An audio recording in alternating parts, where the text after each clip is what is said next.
offensively, and the defense is playing well as well. Well, John, if you look at Calgary's season so far, I really think that it was a blessing in disguise that they lost that opener in Saskatchewan.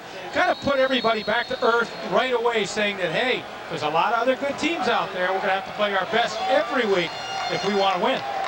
Here's Patrick Burke, and a reverse goes the other way to Fred Ward. Ward lost the ball, and the Stampeders have it at the 15-yard line.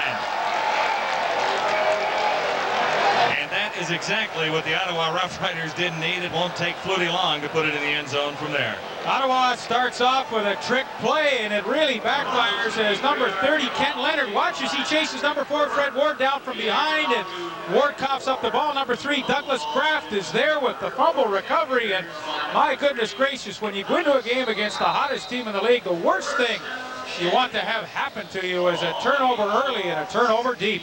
Tonight's starting lineups brought to you by Speedy Auto Glass. Don't take a chance. Take your auto glass repairs and replacement to Speedy Auto Glass. The Stampeders set up 1st and 10 at the Ottawa 15-yard line. The pitch goes quickly to Tony Stewart. He cuts it back and gains 1 yard, and that's about all for Tony Stewart, who has been playing well for the Ottawa Rough Riders. New in the backfield this season alongside Blair Stewart.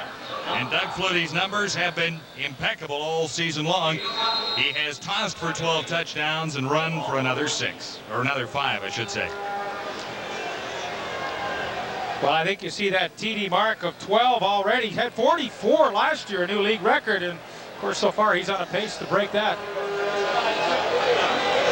This will be 2nd and 9, and Flutie looks to the end zone. No one is open, and Flutie takes off himself. Flutie will surrender near the original line of scrimmage.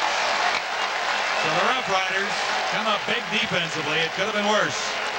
Leonard Johnson, number 95, coming up with a tackle for Ottawa. Yeah, he's one of the 3 newcomers in the Ottawa defense tonight. Johnson does a heck of a job to keep chasing and chasing Flutie, and they're going to have to do that a lot tonight if they want to trap him and have success. But you have to think that that is a real moral victory for the Ottawa defense to be backed up like that and come out of this with just a McLaughlin field goal attempt. Leonard Johnson with a key sack on Flutie. McLaughlin has been perfect this season. He hasn't tried all that many. He's 4 for 4, his longest from 42. It kind of shows you how their offenses are working. Terry Baker and the other teams tried 21, and Mark McLaughlin only 4. Now, of course, 5 for 5 with that field goal. So the Ottawa Rough Riders dodge a bullet. It looked like 7 points for certain for a red-hot Doug Flutie in the Calgary Stampeder offense, set up at the 15-yard line. 3-0 Calgary in the lead. Yeah, that's really a moral victory. You know, Wally Buono would love to bury a team like Ottawa early. Adam Rita, he and his guys, they know they're in tough tonight. They've got a lot of injuries, and some of their stars are not playing, and they're in tough against Calgary. But, you know, a play and a defensive stand like that can do nothing but give them an entire lift. Head coach Adam Rita, the 26th headmaster of the Ottawa Rough Riders. He has a record of 2-2, and the team is vastly improved over a year ago. Coming off a big win over the Hamilton Tiger Cats, Ottawa scored 53 points in Iverwin Stadium last weekend. Patrick Burke deep for the Rough Riders. Bouncing to Burke near the 10-yard line. He has trouble with it there. And they fake that little thing to Ward again. Now Burke takes off. He has room to the far side and squirts out to the 47-yard line. Stopped by Marvin Coleman. Nice 36-yard return. And Burke gives the Rough Riders good field position for Danny Barrett to begin with. 7 touchdowns, 4 interceptions for Barrett. A rather steady season so far. Yeah, it's pretty typical of Danny Barrett, a quarterback that we've said over the years simply does not beat himself. He will usually not give up the costly turnover to put himself in trouble, and that's just kind of the way his season has been so far. Ottawa first down at the 46. Darren Joseph finds a big hole, and he's out across the 50. Down to the 52. Barrett with a backfield of Darren Joseph, who just carried, and Jerry Collins, who's had a couple of 100-yard games in the Ottawa backfield. The receiving core depleted by injury with Jock Clammy out of there. Fred Ward and Horace Brooks are the outside guys. Biggest improvement on this team, the offensive line. Acquisition Jim Mills, and of course Mike Graybill always gives good protection from the left side. This is Collins. The middle was closed. He snuck to the outside. Alondra Johnson was there to make the tackle. Stampeders very solid defensively, although the defense is not getting the reviews that the offense has been getting lately. Johnson, Laird, Zizakovic, and Walker are up front. And three fine linebackers, and Johnson with Marvin Pope in the middle and the veteran Matt Finley. Yeah, nice to see Junior Thurman back in the lineup this year. Had a very bad Achilles heel injury last year, but he's fully recovered and back patrolling that right corner. 2nd and 4. Collins got the call. He ran into Zizakovic, number 96. And he'll be short of the first down near the 40-yard line. A good 2 yards necessary for a first down. Well, the interesting thing, John, about the Calgary defense is they play kind of a soft defense, a defense that doesn't allow the big play too often against it. And, you know, they simply say to teams, we're going to play a fair bit of zone. We're not going to blitz you that much. So if you can 9 plays together and score some points, good for you. But we feel we can play that way because we have such a prolific offense. And, hey, we don't think you can outscore us. And more often than not, that theory really works. Here's Terry Baker lining up for a field goal. Spotted at the 47 by Markel Fleetwood. And Baker is good, but just. It's 3-3 in Ottawa. Well, when you look at the confidence level of a team and how well do they start the game, I think Ottawa has measured up admirably to have that horrendous turnover and only give up 3, and then of course be able to grind out a few first downs of your own and get a field goal and get right back in this game. I mean, this is a young team that's still maturing, and you have to think that this opening sequence of events is really going to give them a lift. I think you're absolutely right. Costly turnover, and then to come back and drive for 3 points to get right back to even with the Calgary Stampeders. Good for the Ottawa Rough Riders. And here's another problem, though. Stamps have had outstanding special teams play all season long. It's funny talking to Doug Flutie, you know, he was saying my numbers aren't maybe what they could be so far this year because I've been playing on a short field because of the good play of our special teams. It seems like he's never started a drive from deep in his own territory because the newcomer, number 17, Marvin Coleman, who you're going to see a lot of tonight, has been giving them such outstanding field position that Flutie's been playing on a short field all year. Wiggins and Coleman are deep for the Calgary Stampeders. Marvin Coleman has been outstanding on kick returns. This is Wiggins across the 20. Sliding at the 28-yard line and pinned at the 30. Stopped there by Anthony Oxley. Flutie, of course, the quarterback. Zur and Tony Stewart are the runners. And then this receiving corps, it's tough to think that there could be a better group than this. Will Moore, Pee Wee Smith outside with Pitts and Sapunjas inside. A couple of noteworthy changes on the offensive line. The normal center, Doug Davies, is out. So Jamie Crysdale moves over to center from his guard position. And the rookie, Bobby Pantelaitis, starts at the right guard. So this could be a bit of a problem area in protecting Doug Flutie tonight. 3 receivers far side of the field, including Sapunjas. Flutie uses the shotgun and looks crossfield. Stopped at the 32-yard line. Good defensive coverage. Sapunjas made the catch. Jesse Small made the tackle. Defensively for Ottawa, Leonard Johnson is new since last we saw this team. Derek McCready has been in the middle for a couple of games, and John Kropke has been there forever. Benefield and Small are the outside linebackers playing very well. Nothing wrong with Bonner, and then there's the rookie Scott. Yeah, and a couple of changes we told you about in the secondary, and you're going to see how well they adapt in a hurry. Young Rodney Thomas and, of course, Paul Gladney. 2nd and 7. Markers are down. Looks like a procedure call against Calgary, and a long pass as Flutie is on the money to Pee Wee Smith. Smith is forced out. Well, save your breath. Save your breath, guys, because it's coming all the way back. Alan Pitts got a little head start, and Doug Flutie's long pass to Smith will not count. Looked nice, 67 yards. All it did was get the 2 guys tired, Smith and the chaser. Patrick Burke was in pursuit and did a good job of closing on Smith, as you see here. All we found out on that play is how fast Patrick Burke is. Yeah. Because he caught Smith from behind.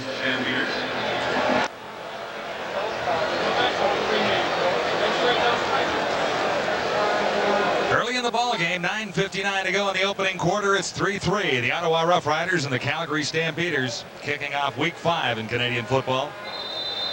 Stampeders atop the Western Division with a 3-1 record, but they have company in BC, Edmonton, and Sacramento. This will be 2nd and 12 facing Flutie and the Calgary Stampeders, back now at the 28-yard line. Shotgun again. Over the middle, Sapunjas, great catch. It'll be a first down, Calgary out at the 50-yard line. Sapunjas for 23. Yeah, and so far early in the game, the Ottawa defense has tried to cover Dave Sapunjas with a linebacker. There you see number 90, Brian Bonner, trying to stay with him and help out the middle safety, but there's no way they're going to have solid coverage like that all night, and Sapunjas makes a spectacular catch. But, you know, on a play previously, they covered Sapunjas with Jesse Small, and, well, I don't think you can live with that defense tonight. Stewart, and there's nowhere for Tony Stewart to run. David Benefield turned him in, and Kropke made the tackle. Well, you talked to Wally Buono, and surprisingly, one of the areas of his team that's pleased him the most has been his running game with Tony Stewart. You don't think of Calgary just as throw-happy kind of team, but they also run the ball well. They're 3rd in the league. They average about 140 yards a game, and what it's done is really enhanced the play-action passing for Doug Flutie. Wiggins to the near side, Flutie with a lone back. First down, and Flutie on target again. Alan Pitts has another Calgary first down.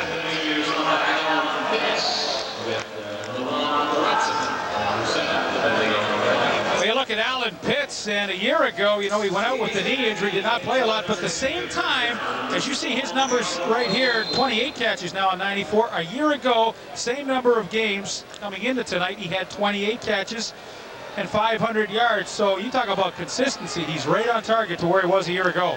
Stampeders at the Ottawa 49 with a first down.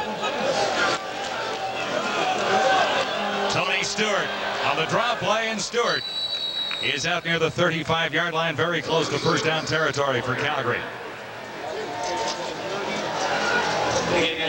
Stewart played 6 games in '93.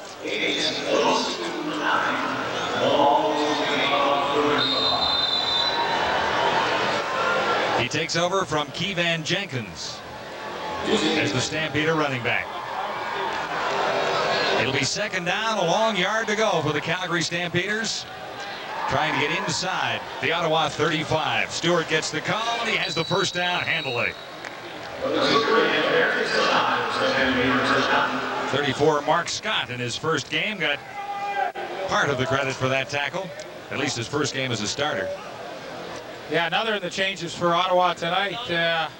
We have to wonder how well they can function as a defense. You know, defensively, you really like to know the guy that's playing beside you, and the longer you play with him, usually the better you play. With so many changes tonight, you wonder if there's going to be any sort of breakdowns in their coverage. First down, Stampeders at the Ottawa 33. Flutie looks to his left, receivers covered, tries to find a man, and he does. Stewart made the catch, and it was a great one as Stewart got away from Brian Bonner. Flatney finally over to make the tackle.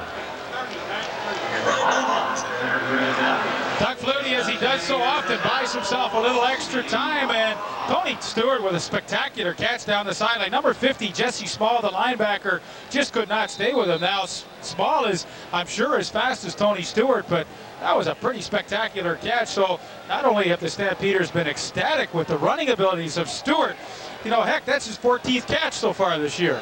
1st and goal to go, Stampeders all the way down to the Ottawa 5. Couple of fakes by Flutie, good ones. And now it opens up for Flutie himself as he dives down to the 1-yard line. Leonard Johnson made the stop, number 95, and Flutie almost scored his 6th touchdown of the year.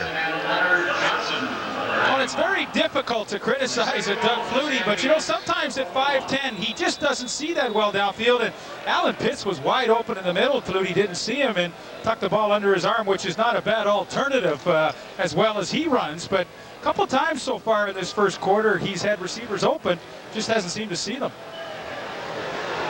2nd and goal to go. Stampeders at the Ottawa 1. 5:52 to go.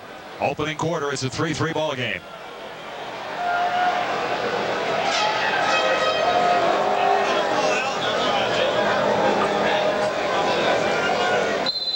Zur and Tony Stewart in the backfield with Flutie.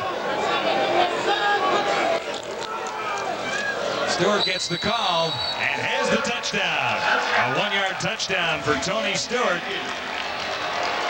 That's his 4th rushing touchdown of the season.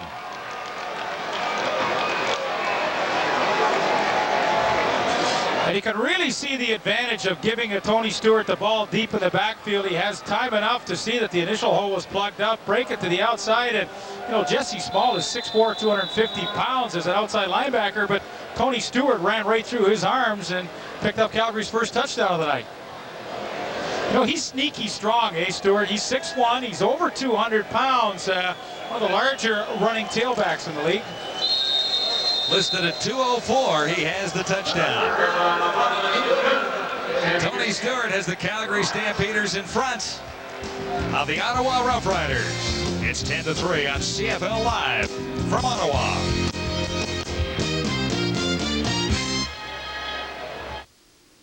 To discover the real difference between the world's 2 leading soft drinks, we're implementing an anthropological study. Chimp A will be allowed nothing but Coke. Chimp B, nothing but Pepsi. The results are astounding. The chimp that drank Coke showed improvement in motor skills. The chimp that drank Pepsi, however, disappeared. Hello? It's him!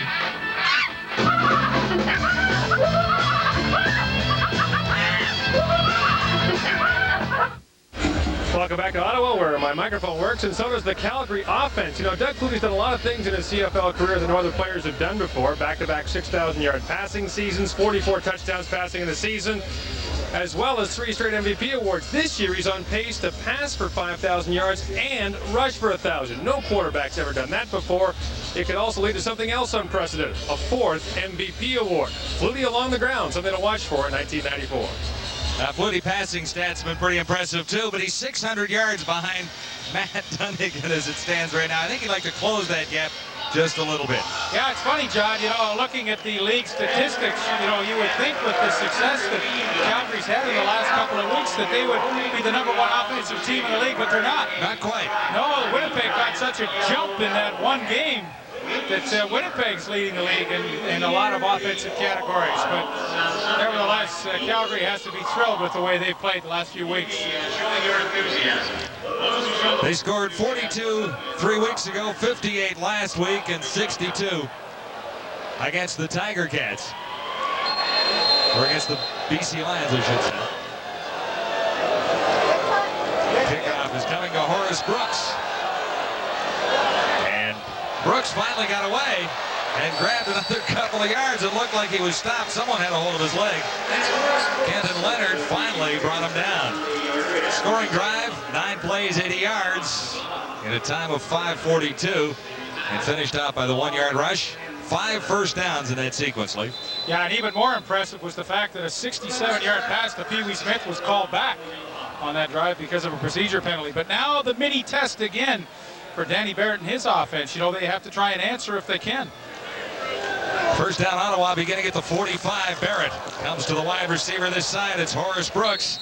He's caught by the other #2, Junior Thurman, almost immediately.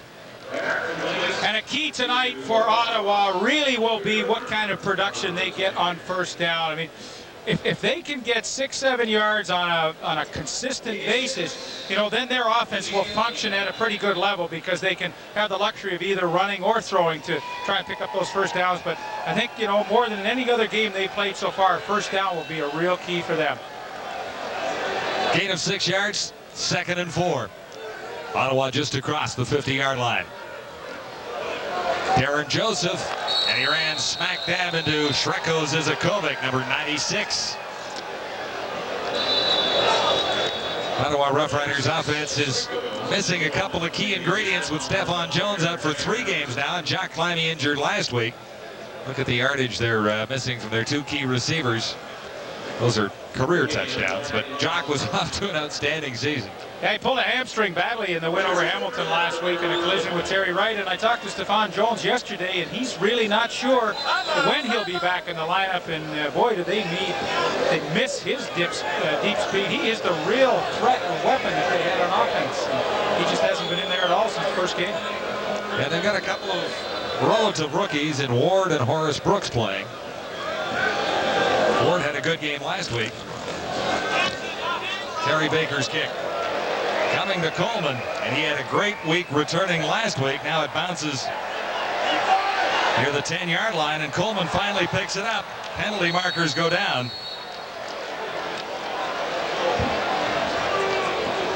Mark Scott might have been a little too close to 49-yard punts, but markers are down on the play. We'll check out the story when we return. 3:47 to play in the opening quarter. Calgary leading Ottawa 10-3 on CFL Live. Adam Reid's Ottawa Roughriders are down by 7 to the high-flying Calgary Stampeders. No, I think Adam Reid did a pretty smart thing a few weeks ago. He was pretty much controlling the offense himself, but you know what? Sometimes as a head coach, you have to really delegate. You can't do it all by yourself. So he took Charlie Carpenter, his offensive line coach, and made him the offensive coordinator simply because Charlie Carpenter is extremely capable, and they consider Danny Barrett like having a second coach on the team. So Adam Reid delegated some of the responsibilities around, and I think they're a better team for it. Page from the Eskimo book. Yeah, it really was. You know, you can't do it all by yourself, although you'd like to. As a head coach, you have to let the other guys have some responsibility, and I think it's going to work out. Penalty as we took a break against the Ottawa Roughriders for no yards on punt coverage. It gives the Calgary Stampeders slightly better field position. They'll begin this drive from the 17. First down for Flutie and the Calgary Stampeders. Shotgun formation. Flutie has receivers everywhere and looks for Alan Pitts. He had tight coverage that time by Lawan Watson.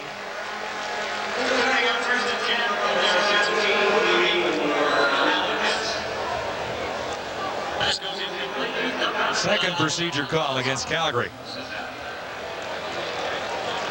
25.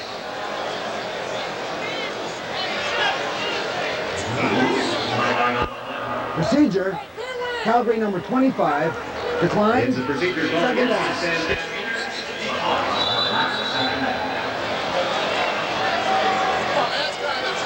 Second and 10, Stampeders at the 17.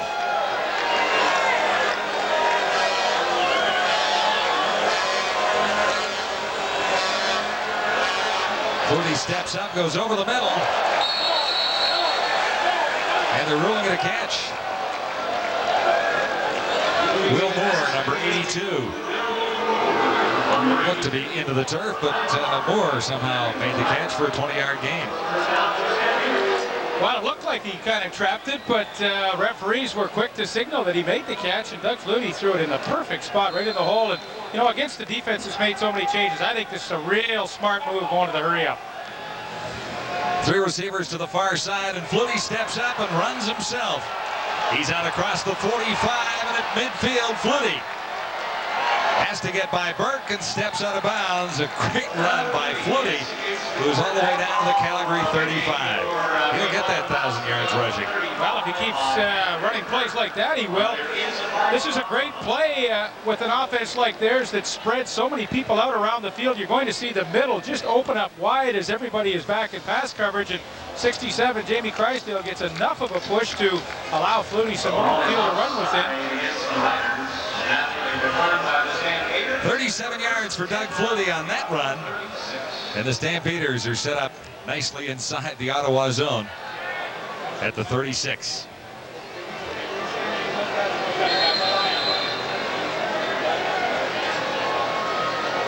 (10-3) Calgary leading Ottawa.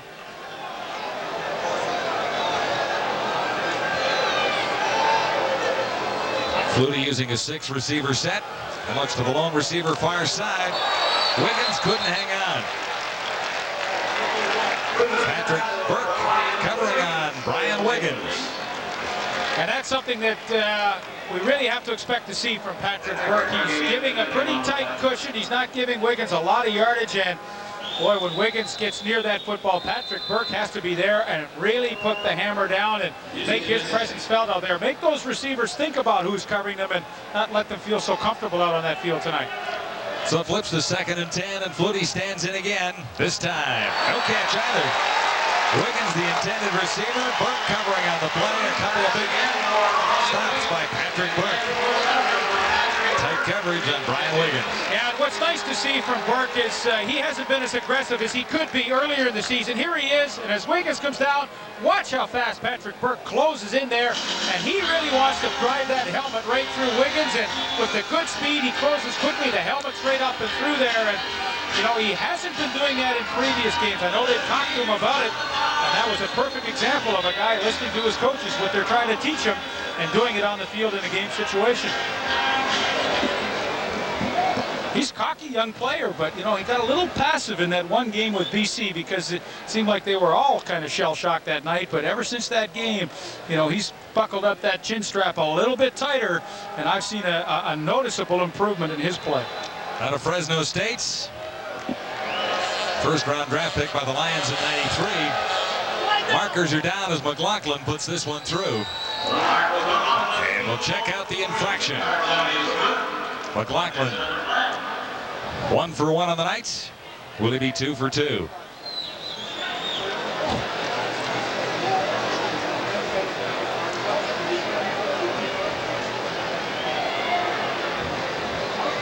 Jake has a bit of a sore throat tonight, so he's not going to be talking a lot. So that's the good news. He said he wasn't going to call much because he couldn't talk.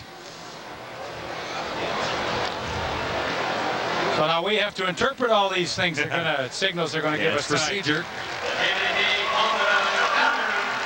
And that's 3 procedure calls against the Stampeders. This one on special teams. But it'll force Calgary a little farther back to try this McLaughlin field goal. Closer to the 50-yard line now. His longest on the season is 42. But John, you know, you saw the face of Wally Bowen on the sidelines, and he is no different than any other head coach. You can live with some of the physical mistakes, but the mental ones like procedure on a field goal when it's been good drive you crazy. See, now they miss. And they missed this one, and there's a chance to get it out of the end zone, but Mazzoli says, we'll give you a point. Had some running room, but really not all that far to go. Mazzoli gives up 1, and the Ottawa Rough Riders get away with another. It's 11-3, Calgary leading Ottawa with 1:24 to go in quarter 1. Calgary Stampeders on a roll. Yes, they are. They set a club record for the most points twice in the last couple of weeks. 58 points the previous week against Winnipeg, and then broke that record with 62 against the BC Lions last week. Well, it's been a couple of pretty exciting weeks for the Stampeders, and you know, chatting with Calgary owner Larry Rickman, who's in for the game tonight, he said all we want to do is just keep it going. You know what? It's not going to matter a bit unless they win in a blizzard over the Eskimos. Well, I think you're right. You know, you look at a season 18 games long, and here we are in week number 5. I mean, all these things you do in the first 3 and 4 weeks are really nice, but when we get into late October, you're going to need a great memory to remember all those things.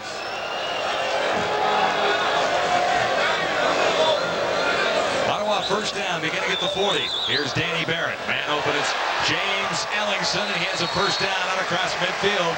Stopped by Junior Thurman. 17 yards for Ellingson, and that's a big play. Well, Calgary loves to play a lot of zone defense. You get a great look at it here, and Ellingson is going to just come down and find the soft spot. You get zone here, zone there, the linebacker here. There's the lane right there, and James Ellingson, who's not the flashiest receiver in the league, but he's a smart one. See how he settles right in the open spot. That's nice offense. On first down, Barrett with time again, can't find a receiver, and now does. It's Ellingson again. Back-to-back catches for the Duke. He only 78 yards coming into the game. Well, John, what you really like to see in a team is when they're really up against the wall, their big receiver climbs out. So Ellingson gets the start tonight, but already a couple of big catches here in the first corner, back-to-backers. And, well, you know, Adam Reed as a head coach must be thrilled with a young guy or a veteran guy steps up and takes charge. 14 yards on that play, setting Ottawa up with a first down at the 38. Barrett to his right. Markers are down. Ellingson again. Vaughn got a hand on it. We'll see what the infraction was. Once again, Danny Barrett on the rollout looking for James Ellingson, but Gerald Vaughn, 38, nice acceleration to get the tip.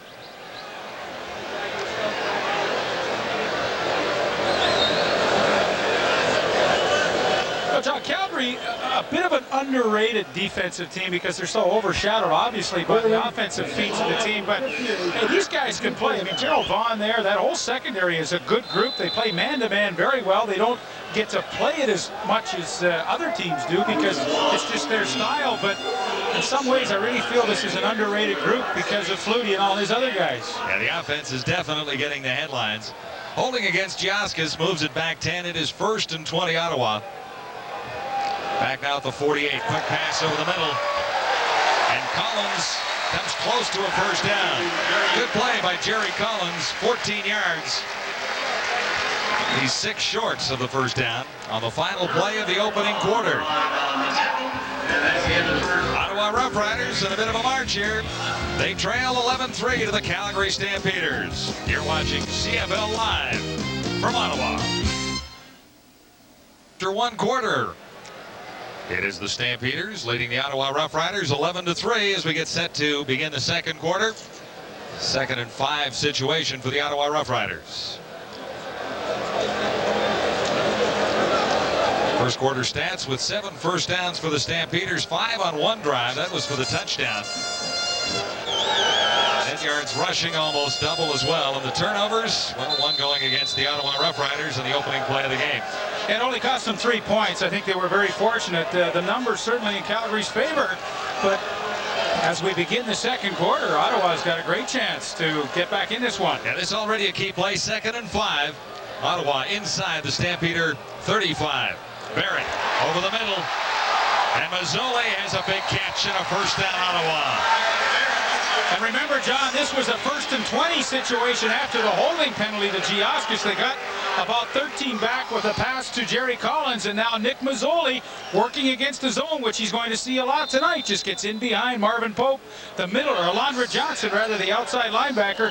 Danny Barrett, who's an extremely patient quarterback, waited till he was in the lane and hit him nicely. 19-yard gain to set the Rough Riders up at the Calgary 14.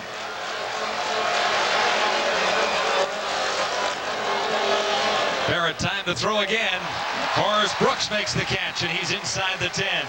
Stopped by Junior Thurman, number 2. And this would be big for Ottawa Rough Rider fans if they can get to the end zone here and now. That's a good catch by Horace Brooks. You know what I saw last week in their win over Hamilton? Fred Ward, the newcomer, was really aggressive to the football, went up and fought for everything, made some great catches, and that's infectious for entire receiving corps. It's rubbed off on Horace Brooks, and that was a catch where he just fought through and made a nice one to keep this drive going.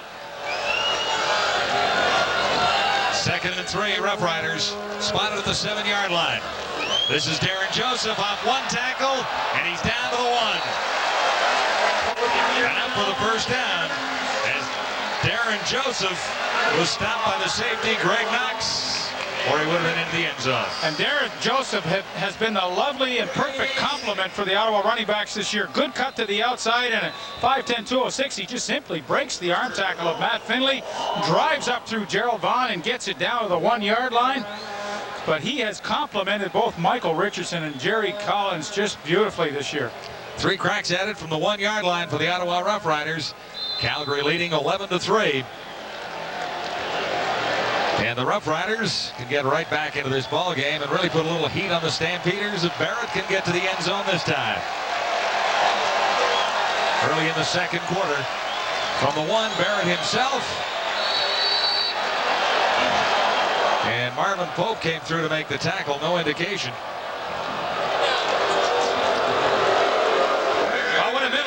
Wants to do in a situation like this is come up over the top, and you watch Marvin Pope goes helmet to helmet with Danny Barrett, and the Ottawa Rough Riders do not get it into the end zone. But that's the technique. Try and meet that running back or quarterback right in the hole, helmet to helmet. And more often than not, at 260 pounds, Marvin Pope will win those battles. Stampeders leading tackler with 19. Big stop there on Danny Barrett. 2nd and goal to go now. Ottawa from the 1 and over the top. Touchdown. Darren Joseph. Joseph deserved the call after a good run just prior to that.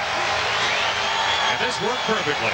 Wow, it was interesting to watch the anticipation again of a Marvin Pope. And, you know, just as Collins takes the handoff, he almost switches his body position in the air to get into the end zone. It's a pretty play. Watch Pope come here, but as Collins gets it here, he kind of just slides through the air on an angle.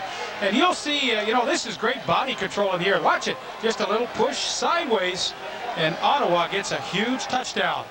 Make that Darren Joseph, right? Yeah, you said Joseph once and Collins once, so well, I had it right. I had them both right.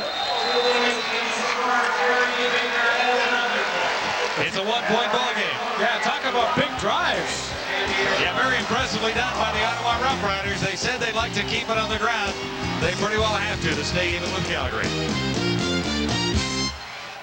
Ball Lake, Ottawa, Toronto, Baltimore, Winnipeg, all at 2-2. Ottawa can break out of that group with a win over Calgary tonight. Shreveport and Hamilton will play on Friday night to decide the cellar dweller. And in the West, it's a 3-1 situation. Leave everyone at that. Yeah, it's a tough Western Conference. All the players, that's all they seem to want to talk about is the fact that nobody will run away and hide this year. It's so competitive out there.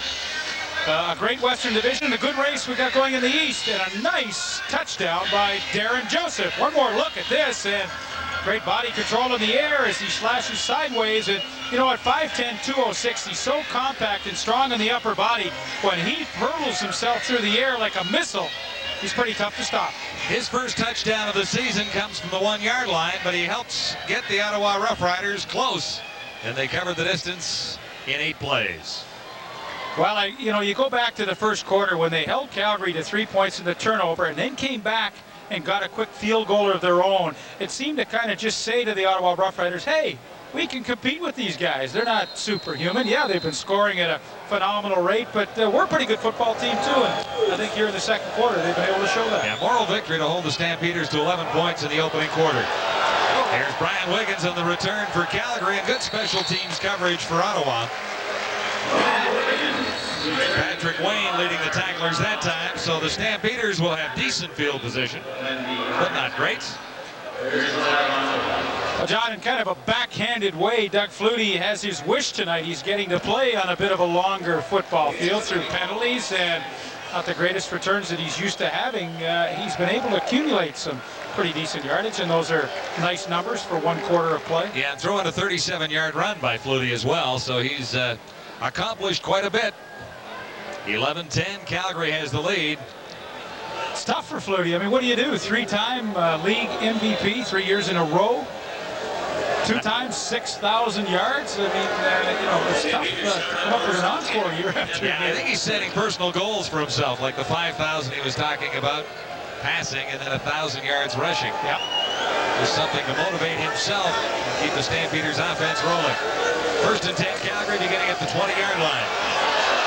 Good fake by Flutie to Stewart, and John Kruk fell for it for a minute, but he has Flutie corralled. John Krupke, a 4-yard loss.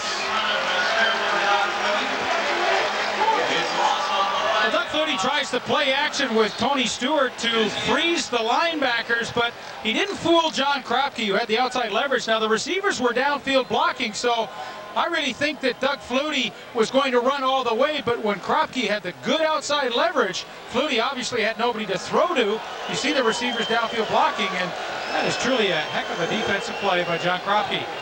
He just waited for Flutie and had him corralled. On to 4, 2nd and 14, and Flutie gets a little heat once more from Jesse Small this time, throwing on the run. Flutie a sideline pass for Pee Wee Smith, and he made the catch, but he's out of bounds. Well, it's tough. The officials didn't really give a solid indication down there of whether he was out, but now that the punting team comes running out of the field, I guess he was, but Doug Flutie pressured a little bit here in the first quarter. Here you see Bonner coming outside. That's the leverage you want, and then, hey, The big guy, 6'4", 250, Jesse Small, he's coming from behind, and Flutie's saying, I better get rid of this one in a hurry, or I'm going to take a big hit. But no, it's a good call. Pee Wee Smith with the 1 foot out, and well, all of a sudden the Ottawa Rough Rider defense, who we thought might be a little sketchy tonight, has played very well. Flutie has been sacked 5 times so far this season, once more tonight. And the Rough Riders should come away with outstanding field position. Mazzoli claims it, draws a penalty marker, and Greg Frere's made the tackle, a 29-yard punt. And superb field position for the Ottawa Rough Riders. It's a 1-point game. The Rough Riders are hanging in against the highly touted Calgary Stampeders. And you have to say the Ottawa defense has done a pretty good job containing Doug Flutie. Jesse Small, a big part of that, talked to us about how he contained a quarterback he'd never played against. Well, Doug is an excellent quarterback from what I've seen. I haven't played against him, so I just want to see what he's like. I'm going to go out all fired up, ready to play, and make him show me what he can do and everything. But to stop him, like I said, you have to get into his face and harass him. You have to make him a one-dimensional player, whereas he has forced to roll out to one side or the other, and not both, where he's a double threat.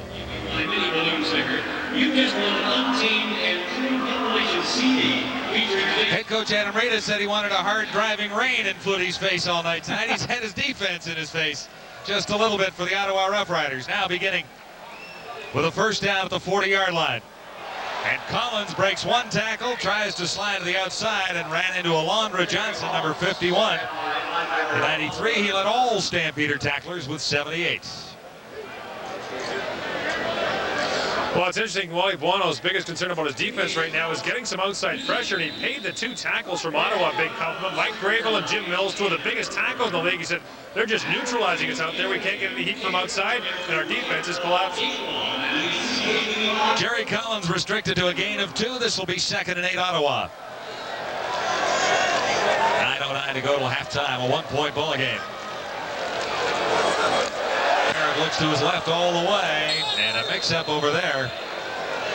A little heat from Kenny Walker, number 99, but no receivers in the vicinity of that. Very likely just unloaded it. Interesting matchup with Mike Graybill and the newcomer Kenny Walker. Has a couple of years experience with the Denver Broncos. Walker with the speed rush absolutely annihilates Danny Barrett. To Barrett's credit, he was able to throw it to a spot where no one else could get it, and at least allow his kicker Terry Baker, who's had a great start to 94, a chance to come in and get a field goal. This will be Ottawa's key tonight. When they get the field position, when they get inside Calgary's territory, can they convert to points? This will be spotted at the 43-yard line. Baker has it up, and he's short this time. Coleman takes it on the second bounce, number 17. He's been great for the Stampeders on special teams and hasn't had much of an opportunity tonight. So Baker is short, and the Stampeders come away without giving up a point and begin at the 20-yard line. Well, 17-yard return. John, I didn't see the ball being tipped or anything, but Terry Baker in the warm-up certainly had plenty of leg from that distance, so I have to think that maybe something went awry with the hold, and sometimes the holder just doesn't get it on the tee correctly and tilt it the way the kicker likes it, and Baker just didn't get much leg into that one. So it's Flutie's turn one more time. 12 touchdown passes on the season. He's been hitting on 60% of his passes, which is something just about phenomenal. Alan Pitts to the near side, number 18. Stamps beginning at the 21. Pitts makes the catch, and that'll be a first down out near the 31-yard line. Clatney was there to make the tackle. Got a little help from Patrick Burke. First down, Stampeders. Alan Pitts, so tough to cover 1-on-1, 6'4". Even when you think you have him, he's a tough guy to get around, but you see the technique as he works back towards Doug Flutie. Keeping that separation is created, and well, that's a clinic on how to run a hook. First and 10, Stampeders, 32-yard line. Flutie from the shotgun. 3 receivers far side of the field. Flutie goes over the middle. That one is tipped and intercepted. Picked off by Rodney Thomas, number 3, and Thomas is still going for the Ottawa Rough Riders. Flutie, and that one tipped up and right into the midst of the newcomer, Rodney Thomas, who's playing his first game and has his first interception in the CFL. Well, the Ottawa Rough Riders are getting some nice breaks here in the first half. Here, Flutie trying to hit Tony Stewart, and it goes off his hand, his knee, and bounces right to the newcomer, Rodney Thomas, with his first CFL interception. And Danny Barrett and his offense are in a terrific spot to down by 1 point. Yeah, that was a pretty good catch by Thomas as the ball came to him, but he had to react well. From the 32-yard line, Ottawa first down. Jerry Collins and Zizakovic was there, restricting the gain to about 2 yards. You can really see, there's Rodney Thomas. Nice way to get his career started with a little interception tonight in the first half. And well, the defense, they know they have to make a lot of key plays tonight, and that was certainly one. Thomas drives in with an injury to Gary Lewis.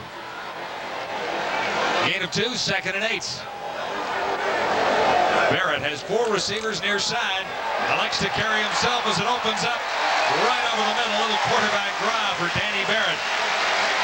And it'll be a big first down for the Ottawa Rough Riders. And much like the situation Doug Flutie had when he ran the quarterback draw, Danny Barrett spreads the entire defense out. There goes Matt Finley. So, hey, look at the lane that opens up. Marvin Pope's gone. Alondra Johnson's gone. So, perfect call. All you need, Lubo Zizakovic pushed to the outside, and Danny Barrett has a huge hole to pick up the first down in. 13 yards the gain for Barrett, and a first down for the Rough Riders at the 17. Barrett getting some heat now. Looks to the end zone. Chance for an interception. It's batted away. Mazzoli came over to bat it away because Kenton Leonard was standing in the end zone waiting to pull off the interception. And that's a heck of a play by a young receiver. Nick Mazzoli, he knows there's no way he's going to catch this football, but he's determined that the Calgary Stampeders will not get the interception. He turns into a defensive back instantly, gets the right hand, and make sure that Ken Leonard or Doug Kraft don't have a chance to make that interception. Hey, that's one of those things that doesn't go into statistics, but that's a heck of a play by Nick Mazzoli. Receivers don't get much credit for knocking passes down. Well, he's going to get it there. He's going to get it from his teammates when he comes off the field, I'll guarantee it. 2nd and 10, 17-yard line. Barrett, more time this time, has Ward. Ward got up, and he's inside the 10-yard line. Let's see where they spot the ball. Knox over to make the tackle, number 8. Heads up play by Fred Ward. He was in the camp of the Winnipeg Blue Bombers, and Ottawa loved what they saw in preseason with his numbers, and it was his aggressiveness that they liked as much as anything. And well, you saw the extra effort to get up off the ground and get it awfully close to a first down. You know, in preseason with Winnipeg, he had 4 catches for 102 yards and a couple of touchdowns, and Ottawa couldn't wait until he was released and they could get him in here to their camp. Close enough to measure. The Rough Riders about a yard shy. Take the 3 here, I think, Adam. Well, a couple of weeks ago in Edmonton, they were in a similar situation, and Adam Rita didn't really know how far it was to go, and he said, had I known it was more than a yard, I would have kicked the field goal. So now he knows it's more than a yard. So what do you do? Well, they may be going for this one. Well, you know, it's the old school. You're in tough against a team that maybe on paper is a lot better than you. You're only going to get so many chances to score the big one. So when you get down deep here, let's try and do it right now. Here's the gamble, 3rd and 1. The Ottawa Rough Riders trying to convert to a first down. Joseph gets the call, Putty for the first down. Marvin Pope made the tackle. Darren Joseph's having a whale of a ball game. It's the exact same play he scores the touchdown on, and the guy that he has to beat is Marvin Pope. Here comes Pope here. Here comes Joseph here, and watch the nifty footwork as he hits the line of scrimmage. He has to just slide to the outside. There's the hole. Boy, that is a nice-looking short yardage play, and it's only done because Darren Joseph has extremely quick feet. So the Rough Riders get an opportunity to get into the lead with 3 cracks at this. From the 3-yard line. Not quite on the first running play by Darren Joseph. Zizakovic stuck it An arm in there to slow down Joseph. Well, John, I think you have to go back and admire the third down call by Adam Rita. You can only talk so many times about a young team and how you try and build and swell that confidence level, but when a coach has this much confidence that his offense in short yardage can punch it in against a pretty tough defense in the league, I mean, I think it makes every player in that field walk just a little bit taller. It is 2nd and goal to go.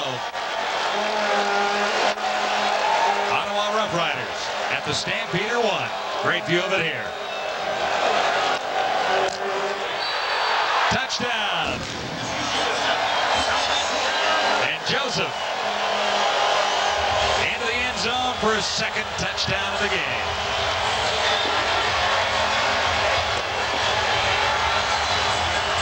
Riders have the lead. Something to cheer about at Frank Clair Stadium. And once again, it's the same matchup. Fullback against middle linebacker Darren Joseph and 91 Marvin Pope. And so far on these short yardage battles, Darren Joseph has looked good. Here's Pope. Here's Joseph. There they come. And you watch, Joseph just kind of sneaks underneath the helmet of Marvin Pope. That's nothing more than two big physical guys going head to head. Joseph won. 17-11, the Ottawa Rough Riders have the lead on the Calgary Stampeders. That young man there, number 20, Darren Joseph, has 2 touchdowns for the underdogs. Whale of a game going on CFL Live tonight. Back in Ottawa, not very often you see the Calgary Stampeders struggling, and not very often you see Doug Flutie lose his temper. Both are happening here this afternoon. After Doug Flutie was intercepted that last time, he came to the bench and said to John Hufnagel, "If this keeps happening, I'm going to hit somebody." His teammates spent the next 5 minutes or so trying to calm him down and get him focused back on the game. But Flutie's temper is hot, and the offense is cold for the Stamps right now. Meanwhile, the Ottawa Rough Riders have moved the football reasonably well and taken advantage of their opportunities, like a turnover. A 7-play march to go 32 yards in a time of 3:56, grinding some time off the clock and hitting the end zone. Yeah, John, that's what you always hope that your offense will do. Convert that turnover into a touchdown. They got the Rodney Thomas interception, and then Darren Joseph banged it in. Short kick near the 35-45-yard line. It's Will Moore, and he had nowhere to go. Andre Francis was there. The injured Stampeder is veteran Matt Finley. In his 8th year in Calgary. Captain of defense. Western All-Star in 92. Solid, underrated performer for quite a few years, but I think he's had his recognition of late.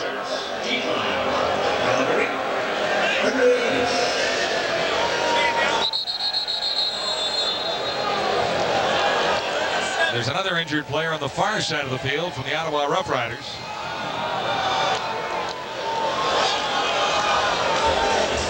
It's like Anthony Oxley, the other number 37.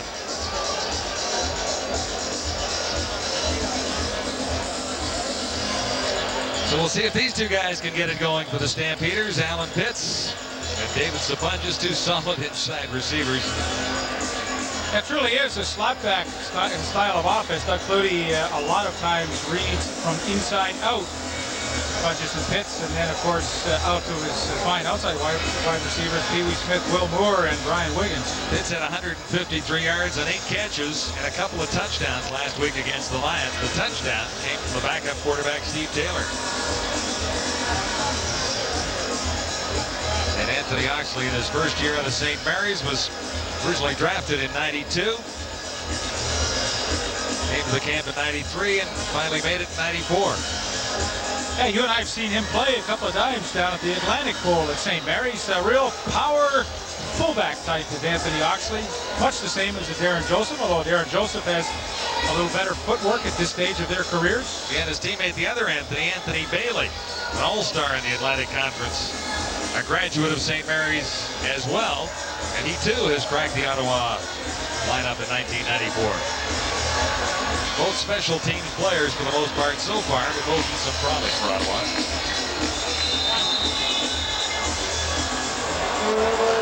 Let's see what Flutie can do if he gets angry. He's trailing by 6. Sapunja Sapunjas moving around in the backfield. Flutie uses the shotgun. First down. Lots of time, and Sapunjas makes the catch, spins off one tackle, and grabs a couple of extra yards, but Patrick Burke slowed him down enough to keep him short of the first down. Patrick Burke's had a solid first half on the corner for the Ottawa Rough Riders. Not only is he covering his own guy, but able to come up and support on the catches underneath by, that time, Dave Sapunjas. But boy, if you're Ottawa and Urban Bowman, you have to be pleased with your defensive performance. Another timeout on the field. Burke celebrating a pretty good first half, but there's 3:04 to play. We take a timeout at Frank Clair Stadium in Ottawa with the Rough Riders in front, 17-11.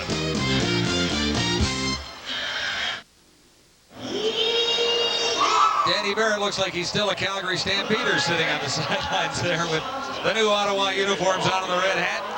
His numbers compared to Doug Flutie's, well, he's closing in on Flutie, who had a much better start than Barrett, but Barrett has now moved in. Well, Danny Barrett is the quarterback that's been playing on the short field tonight. His defense has given him consistently the ball in great field position, and he has capitalized with it. They've been solid on offense, scoring 17 points so far. Second down and 3 to go. Stampeders just across the Calgary 50-yard line at the 51. Tony Stewart should have the first down. He's across midfield. Kropke made the tackle from behind. Gordon? Coming up at halftime, we'll talk to Jock Climie, the injured Ottawa receiver, as well. We'll have a TSN Sports Break to bring you up to date on all the happenings in the world of sports. And John and Leaf, of course, will have their analysis of the opening half. Solid opening half so far. Here's Flutie on first down. Wide open 40-yard line. Pee Wee Smith, he's down to the 35. 19 yards for Smith. Grabbed by Rodney Thomas.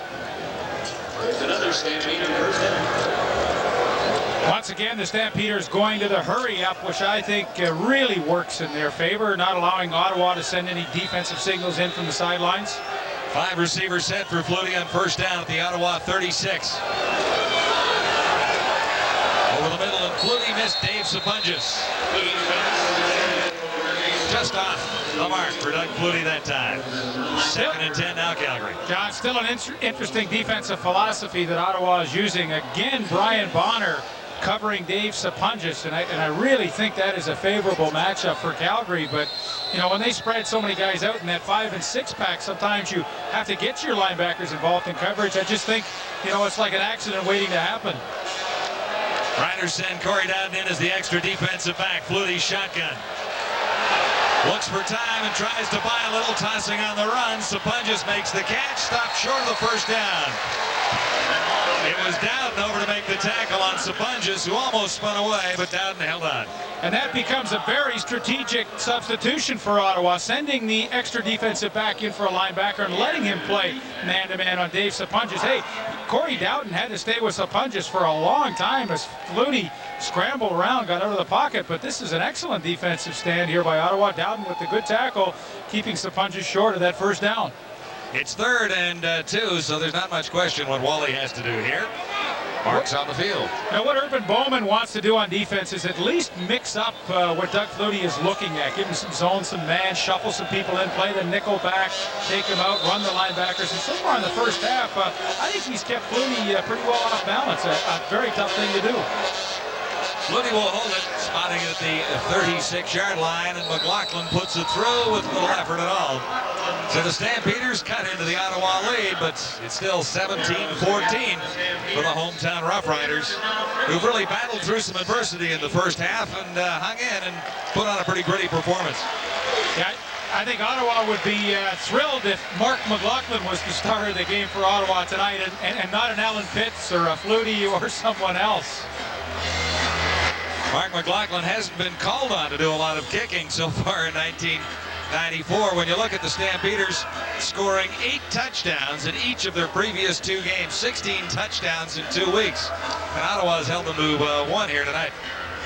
Well, they've done a good job defensively, and for John Huffnagel, the offensive coordinator, who's chatting with Doug Flutie and Steve Taylor to his right, the backup quarterback, it's now his job to try and ascertain as to what Ottawa is doing on second down, what they're doing at first down, what tendencies are they giving Flutie, and pass these along to Doug Flutie, and hopefully they can get things ironed out at halftime. That's when your spotters in the booth become so valuable for John Huffnagel to really give them a good idea. Hey, is it zone on first down most of the time, or is it man? And how can we attack those sort of tendencies that Ottawa's giving us? McLaughlin to Fred Ward across the 30.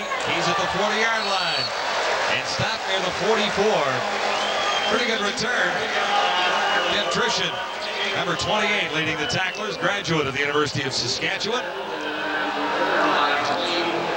Fred Ward, in a hurry, has become a very valuable performer for Ottawa. A couple of key touchdowns last week. Now a nifty return on this kickoff by Mark McLaughlin, and all of a sudden Danny Barrett and his offense are out around the 43-yard line again in a nice place to start their drive. And with 1:54 to go in the half, you know, they'd love to add to this 17-14 Yeah, lead. pretty decent chance to get the 3 points back, but they've got lots of time to get to the end zone.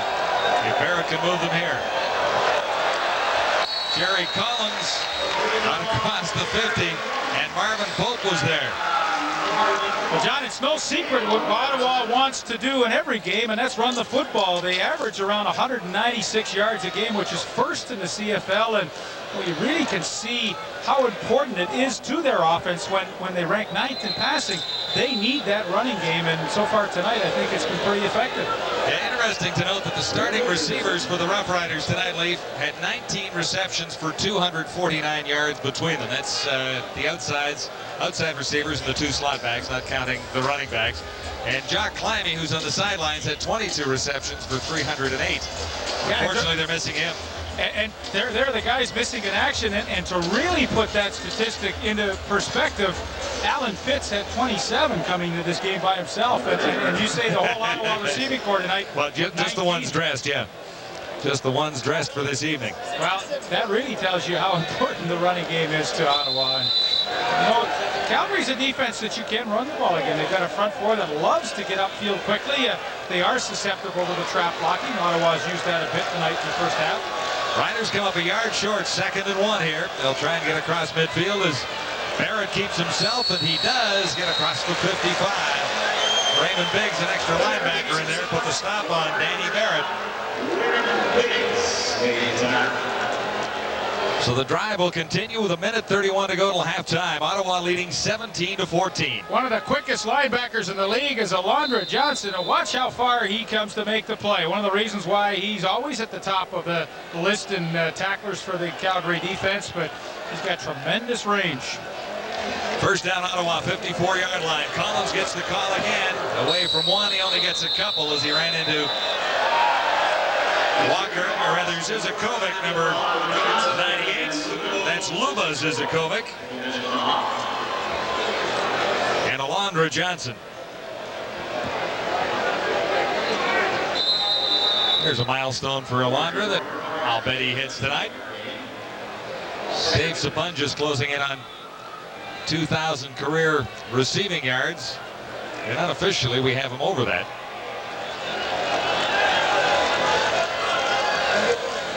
Some early movements, and I think that might be against Ottawa for procedure. 57 seconds on the clock. Could be costly for the Rough Riders. They were 2nd and 8. There's the call by referee Jake Ireland.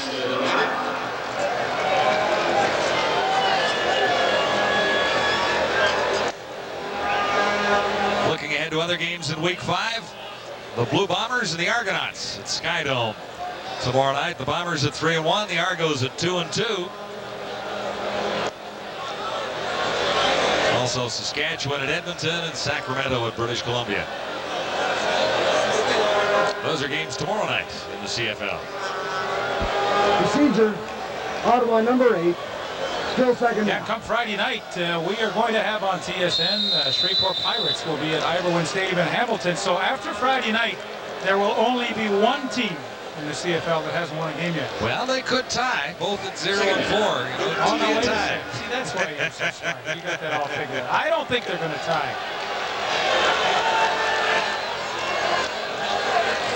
Second and 13. And Joseph gets the call, tries to smash his way through, and Alondra Johnson slowed him. Kenton Leonard was also there on the tackle, so it'll be third down. We're checking at this for the start time. Will be a little earlier than normal. A 7 o'clock start at Iverwin and Hamilton. Ticats and the Pirates. Tom Mickey, former journeyman quarterback in the CFL, got a lot of playing time in Shreveport's game last week, so I suspect you may see him as the starter on Friday night against Hamilton. Tim Rosenbaum, much heralded signing by the Tiger Cats, has been off to a pretty rough start so far in their first 4 losses.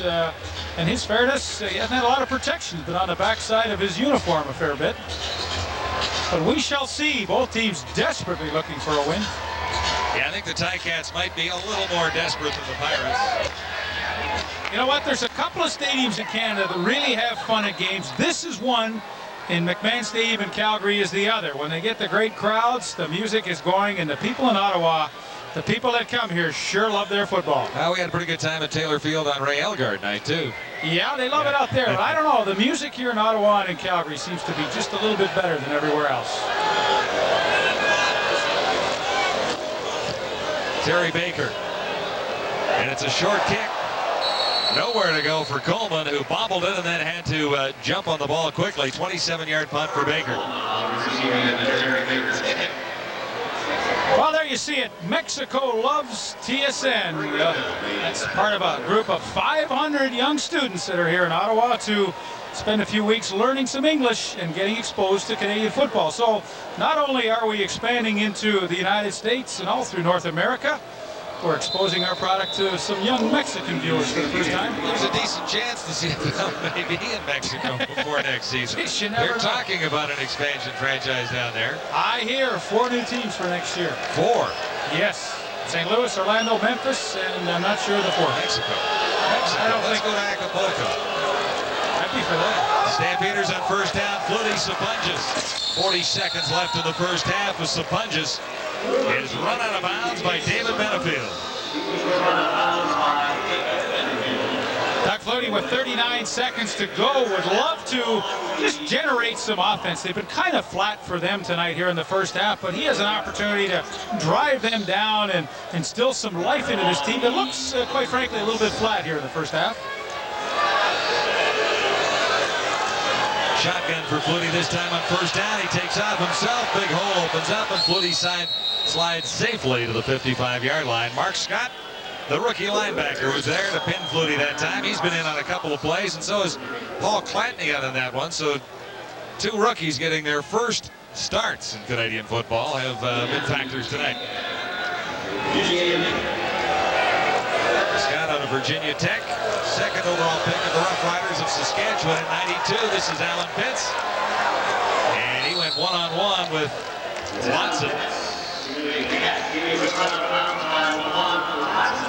Yeah, coverage breakdown by the Ottawa secondary. Really only the first time I've seen that happen tonight, but Lawan Latson was not able to get out with Alan Pitts. He and Andre Francis got fouled up. Latson, due to injury, is playing in the secondary tonight. He came into camp as a receiver, but in a short period of time. Last time we were here, he was listed as a wide receiver. Shotgun for Flutie on first down, going for more points. Flutie. Alan Pitts couldn't handle it. Latson was covering. He stubbed his toe down there, but Watson did a pretty good job on Pitts, who appeared to be open for a second, and Watson came back to close the gap. Well, you get a great look at it here, and more teams are doing that this year in 1994, throwing behind the receiver in tight bump and run coverage, allowing the receiver to react to it. But to Latson's credit, you know, he's a former receiver. He knows all the tricks, too. He's able to turn around, get that left hand in there, and that's a very nice defensive play that he's made. But, boy, you see Dunnigan, Austin, Flutie, all the quarterbacks in the league seem to be throwing that pass behind their receivers, and more often than not, they're able to adjust and make the key catch. Watson is the injured player with 16 seconds to go till halftime. Ottawa clinging to a 17-14 lead. Looked like the Rough Riders might drive to add to that total. Well, the Rough But, Riders. procedure penalty really cost Danny Barrett down there. He was pretty close to field goal range. For Adam Rita and Urban Bowman, who is his defensive coordinator, they have dressed 7 defensive backs tonight, Latson being the 6th, and Corey Dowden, number 18, coming off injury reserve to be the 7th back. So they got a few extra bodies back there, but Ottawa truly does not need any more injuries to this defense. They've had their share. Yeah, they're missing their starting safety, Remy Trudel, tonight, along with Gary Lewis, who was a starter last week and to begin the season. 2nd and 10, Calgary Stampeders, 16 seconds on the clock. Flutie has the Stampeders set up at the Ottawa 41-yard line.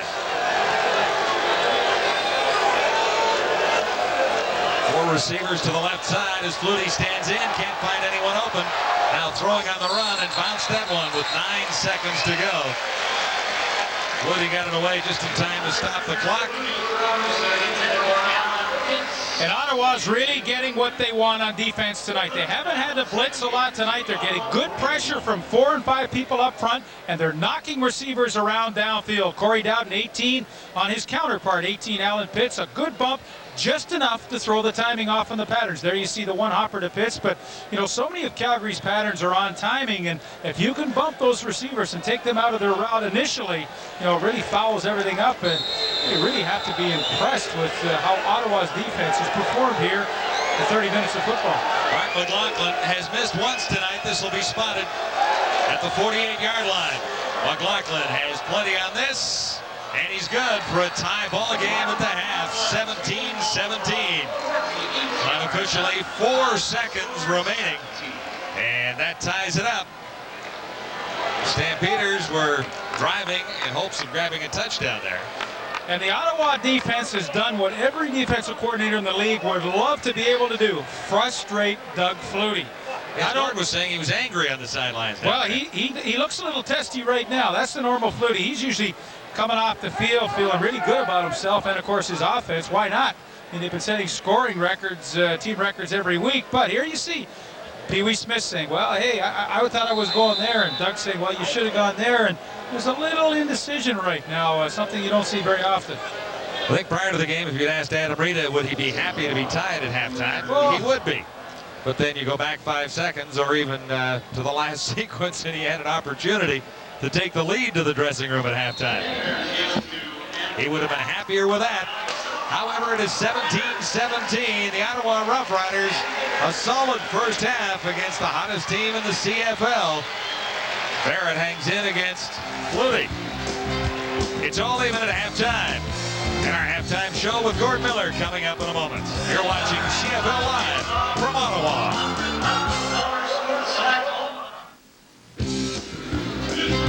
Tied at 17 after 30 minutes, the Ottawa Rough Riders giving the Calgary Stampeders something of a surprise here at Frank Blair Stadium tonight. Welcome back to Ottawa and the CFL Live halftime report. Injuries to big-name players, the story after week 4 of the CFL season. Tony Cavillo, the quarterback for the Las Vegas Stars, injured on the first play of the game last week against Toronto. Elsewhere, you've got Mike Oliphant with a torn quadricep muscle, out for at least a month for Sacramento. David Williams, the all-Canadian wide receiver for the Winnipeg Blue Bombers, out with a torn Achilles that will sideline him for the rest of the season. But no one's been harder hit by injuries than these Ottawa Rough Riders. Michael Richardson has a torn quad, out at least a month. A number of other injuries have occurred, including a pulled hamstring to Jock Clammy, who joins me now here at halftime at Frank Blair Stadium. Jock, disappointing for you after having such a great start. When are you back? Well, this game, obviously, I wasn't ready to go. I'm hoping to be ready for Winnipeg next week, but I think the trainers are going to take a very tentative approach with me and make sure it doesn't reoccur. How tough is it for this team offensively when you look at the fact that 3 of your key players, Mike Richardson, yourself, and Stephon Jones, are out for extended periods of time?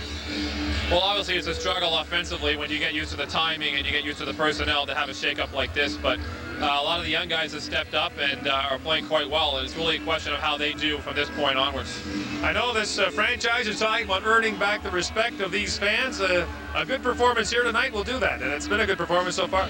Oh, this has been great. I think they surprised a lot of people in the stands. I have the unfortunate position of being in the stands right now, and I think they can't quite believe that we're in this game, but there was no question in my mind, and certainly not in the locker room. Calgary's a very beatable team, and we're strong enough to play with anybody in the league. You've been through a lot here in Ottawa with the ups and downs of ownership changes and the like.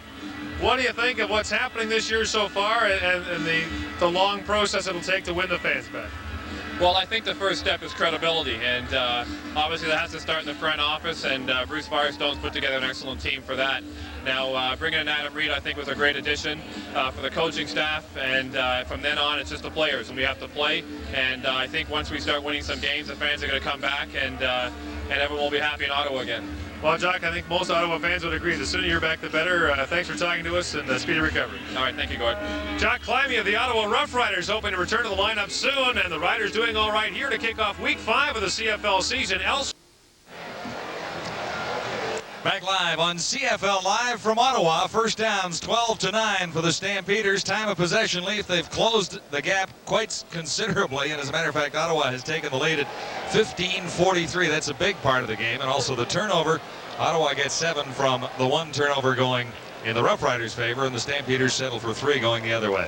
I think you made a great point as we closed out the second quarter. Would Adam Reed be happy if he was tied at halftime? If you asked him that yesterday, and I think the answer would be a huge yes. Second half underway, and Brian Wiggins begins the return for the Stampeders. There's a marker down as Wiggins is stopped near the 50-yard line. Mark Scott was there, number 34. A 30-yard return. But I think they're going to bring it back a ways.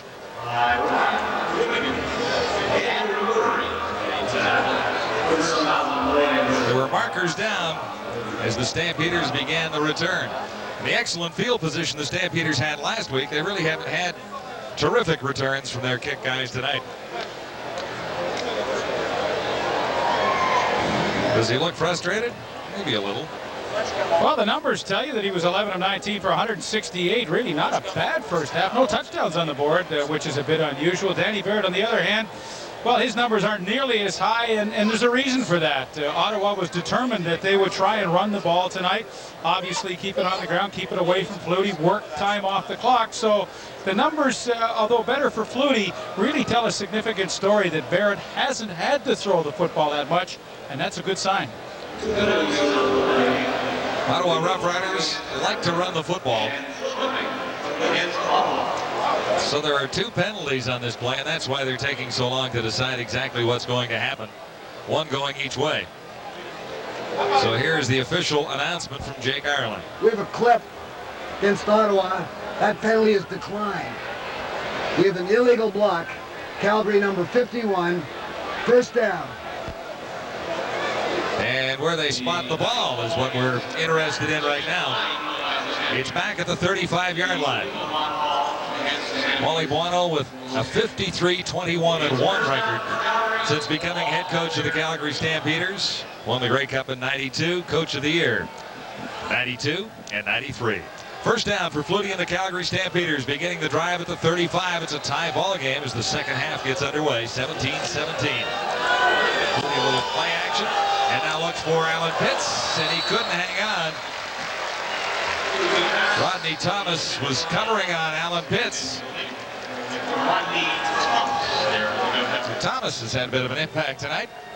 Well, he has, and this is an extremely tough assignment to ask him to cover Alan Pitts all the way across the field, and after Pitts creates the contact, he gets the separation, but the Ottawa secondary has been a little bit lucky tonight, too. Calgary hasn't hung on to the balls that they usually do. One resulted in an interception, but Thomas a little bit lucky that Pitts didn't grab that one. 2nd and 10, Stampeders. Pee Wee Smith to the near side as Flutie looks to the far side of the field, and Alan Pitts makes the catch. And he is wrestled down by Andre Francis, number 1. Yeah, so as so often has happened tonight, the timing of the Calgary receivers and their quarterback, Doug Flutie, hasn't quite been there. Now, Alan Pitts does the right thing. At this point, he's got the first down, but he keeps working back to the quarterback, as he should do. But the ball was a little late getting there, so consequently, he comes up way short of the first down. And on their first possession of the third quarter, Doug Flutie and his group have to give it up. Tony Martino in and standing near the 25-yard line of the Stampeders. Just a couple of punts last week, and the kickers, as would you would believe, Calgary not very busy last week. Bad snap, and Martino got it away. Mazzoli on the return. Another marker down as Mazzoli crosses the 42-yard line. Ball squirted loose, but the play had been whistled dead. 12-yard return, and we'll see what the infraction is, likely against Calgary. In a tie game, much different stories in the two dressing rooms. Adam Rita told his team it has been playing well, but don't settle for playing well and losing. Believe you can win the football game and that you can play well enough to do it. He said their play in the first half indicated that. Wally Buono, meantime, spoke only to the Calgary defense, talked about mental mistakes, about being focused and not letting this one get away because the Calgary Stampeders have not been nearly at their best in this football game. He says you must play much better to beat what is a very good football team. Yeah, I think those are pretty interesting comments. You know, for Adam Rita and his group, they played well in Winnipeg, or in Edmonton rather, a couple of weeks ago and lost. And you know, you can't be happy with that. You know, just because you played a pretty good game and lost, you have to take it to the next level. And I think it was a pretty interesting report by Gord Miller. Penalty was against the Ottawa Rough Riders, and Ottawa begins this drive at the 20-yard line. Jerry Collins gets the call. It's Stu Laird. Number 75 was there to stop Jerry Collins. Well short of the first down. The gain is somewhere in the neighborhood of 2 yards. And as Gord mentioned, Wally Buono addressed his defense at halftime, and this is a tremendous opportunity for them. Really the first time tonight that they've had Ottawa deep in their own territory, and a good opportunity for them to stop Ottawa and get their offense back the ball in good field position, something they haven't had a lot of tonight. 2nd and 8. Brooks makes the catch and gets away from Kenton Leonard for a first down. Horace Brooks. Alondra Johnson made the stop after an 11-yard gain. Solid play by Brooks after he made the reception. And he's really caught the ball well tonight, this time working underneath the coverage of number 3, Doug Kraft, and a nifty move. Sometimes you can't get your receiver down to that first down territory. You have to ask him to catch it early and run and pick it up, and Horace Brooks did a really nice job there. 1st and 10 Ottawa now at the 34-yard line. It's a 17-17 ball game as Barrett pumps once and then looks deep far side. That one is up for grabs. And Brooks was the intended receiver.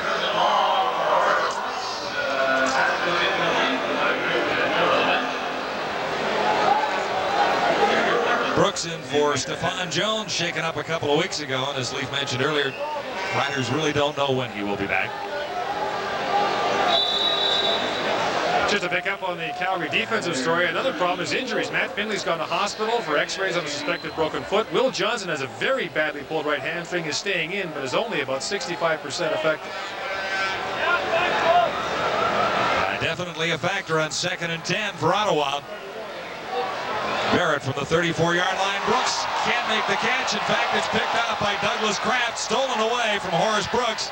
And Brooks comes back to make the tackle on Kraft. Horace Brooks should have held on to that one. Kraft stole it away. That's the turnover that maybe the Calgary Stampeders were waiting for, something to really kickstart this team, who's been in somewhat of a lull tonight. A well-thrown ball by Danny Barrett. Horace Brooks back into the hole, has a chance to make the catch, and pops through his arms, and who's there but Doug Kraft, number 3, with his 2nd interception of the season, and really could turn out to be a huge one. Finally, Calgary gets something deep in Ottawa territory. Flutie is set up inside the 40-yard line at the 39.5. Douglas Kraft celebrating on the bench with his Stampeder teammates. He's in his 2nd season in Calgary. Flutie operating from the shotgun. Low snap, but Flutie has no problem. Far side, Sapunjas, and Flutie is just off target. Benefield was out there covering on Sapunjas. I'll go back to that previous play, the interception by Douglas Kraft, and you know, you have to feel sorry for the quarterback in this situation. Danny Barrett throws the ball perfectly, and yet the interception will be a blemish on his record. And you know, you look at a few plays in the game and will they turn it around? That was certainly a big one. That's tough on the quarterback. Receiver should have made the catch, and all of a sudden you've got an interception. Yeah, just the 5th given up by Barrett in 4.5 games. 2nd and 10 for Flutie and the Stampeders now. On a a man wide open. Pee-wee Smith made the catch. They lost the ball. It looks like the Riders may have recovered. 27-yard gain for Pee-wee Smith, and they're saying that Brett Young made the recovery. So turnover for turnover, and that's a big break for Ottawa. Well, it sure is. You're going to get a nice look at it right here. Pee-wee Smith will make the catch and work towards the sidelines. Now, you be the judge. Corey Dowden, 18, will create the contact, strips the ball loose with his right arm. It stays in the field of play, and yeah, that's a good call by the officials. Brett Young with the recovery, and once again, the Ottawa defense really makes a large play. Yeah, the ball was stripped as he was going down. So Brett Young comes up with a fumble, and the Ottawa Rough Riders dodge another fluty bullet. 10:39 to play, third quarter, and we're all even. Adam Rita and the Ottawa Rough Riders hanging in against Calgary. Discussion on the sidelines with Danny Barrett. Now, what do you think they're discussing over there, Leaf? It's a first down right after the turnover. First down at the 11-yard line. What do you run? Well, obviously, they're discussing play selection deep in their own territory. That was Charlie Carpenter as well, the offensive coordinator now. There he is right in the middle of your screen. And, you know, as much success as Ottawa's had tonight running the football and in their first 4 games, you know, it's a bit risky, but sometimes you have to go out of the norm. And I think it's a perfect opportunity from their own 11-yard line. Calgary definitely thinking run. Go to a little play action. You know, maybe sneak Jerry Collins or Darren Joseph out in the flat off the fake. And I really think that's a kind of play that would work in this situation. Brooks to the near side. That means Fred Ward is flanked to the far side of the field. Ottawa first down at the 11-yard line. Tie ball game at 17. And they hand off to Darren Joseph. About 4 yards for Joseph. He's near the 15, stopped by Marvin Pope. Dave, what they talked about on the Ottawa sideline, being patient, not trying to go for it all at once, and using the ball control techniques that worked so well in the first half. So look for Ottawa to stay the course. Well, for Adam Rita, he's got the perfect quarterback to do that with. Danny Barrett, one of the most patient quarterbacks in the league. He understands that kind of a philosophy. Gain of 3. This is 2nd and 7. Riders from the 14. Barrett looks down the far sidelines, pumps once, and Ward can't make the catch. There's a marker down. Junior Thurman covering on Fred Ward. But John, this is going to be interesting how they do call this. The defensive back is entitled to his territory. They're trying to do the hitch and go. They did it to Horace Brooks earlier without success. This time they tried it with Fred Ward, but you see the contact created on the go part of it, and there's the little grab by Junior Thurman. Yeah, I think they might catch him for holding. The one thing to point out, though, although Fred Ward does not make the catch, I mean, he is aggressive up to that football, and that's an encouraging sign. Couple of touchdowns in his 2nd game as a Rough Rider last week.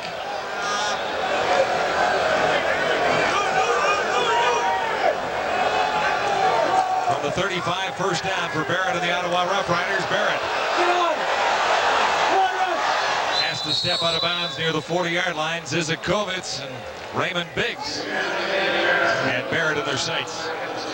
Well, if you're Danny Barrett on this drive, you've done your job already. Now it's just gravy if you can take it down and get some points. But when you start on your own 11-yard line, all you're really thinking as an offense, and of course as a quarterback, is to maybe get 1 or 2 first downs and reestablish that field position. Don't hurt your defense by giving it up deep in your own end, and he's been able to do that. That's the patience that Gord was talking about.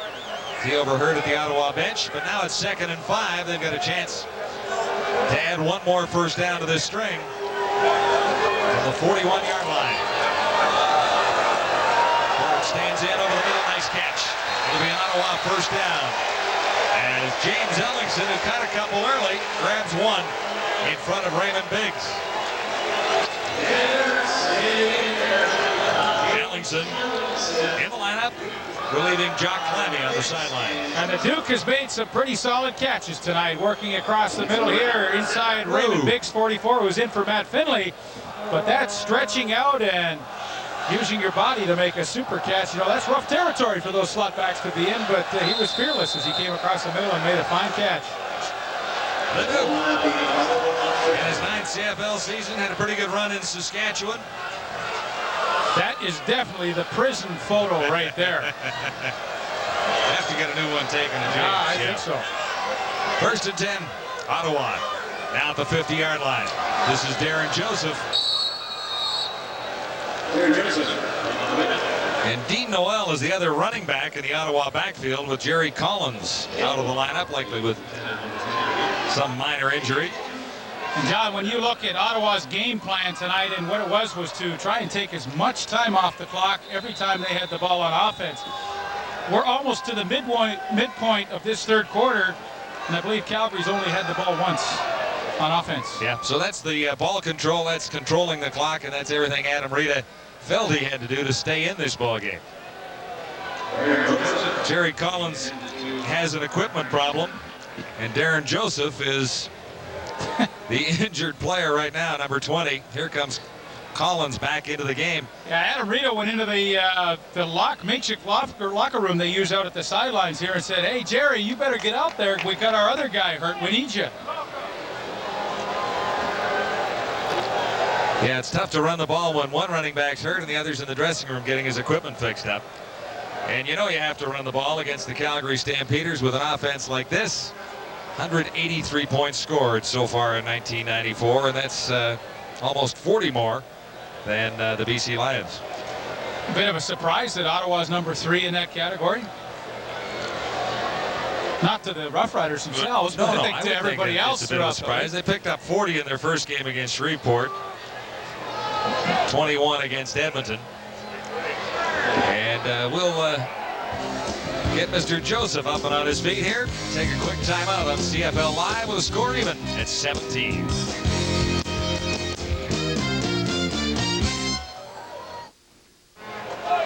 Running backs like Darren Joseph help a team control the ball. If there was a criticism of the Ottawa Rough Riders in the game against the Edmonton Eskimos, it was that perhaps they went for the home run ball a little too much. Quarterback Danny Barrett spoke to us yesterday about how to control the ball and thus the defense.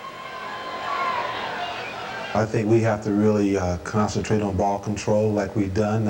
We try to take them out of rhythm, and I think that's the key. Anytime they get in sync with the personnel that they have household names on offense, and everybody knows that, and they can hurt you in a lot of ways. I think what you have to do is take away the tempo of the game, make them play at our tempo as opposed to playing at their tempo.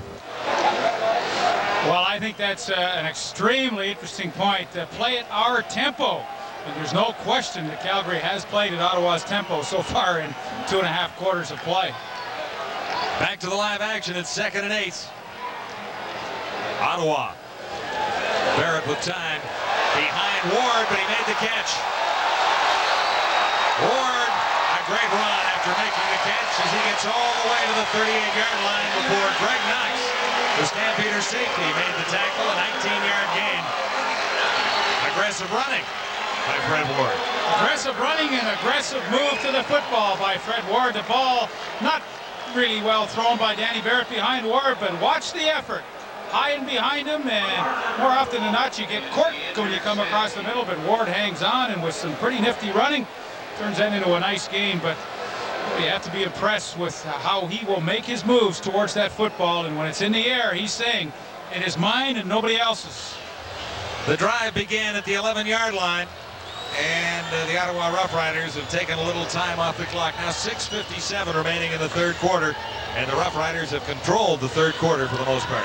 Yeah, they had the one interference penalty to Junior Thurman that helped that drive along, but I think Wally Buono should be pretty concerned if he isn't already by now. His team has been extremely flat, and his offense is not getting their hands on the football very often.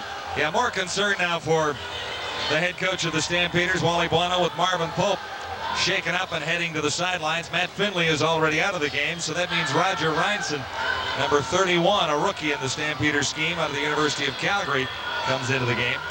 Gord mentioned earlier that Will Johnson, their fine pass rushing defensive end, is really hampered by a pulled hamstring right now, so injuries mounting up quickly for the Calgary Stampeders.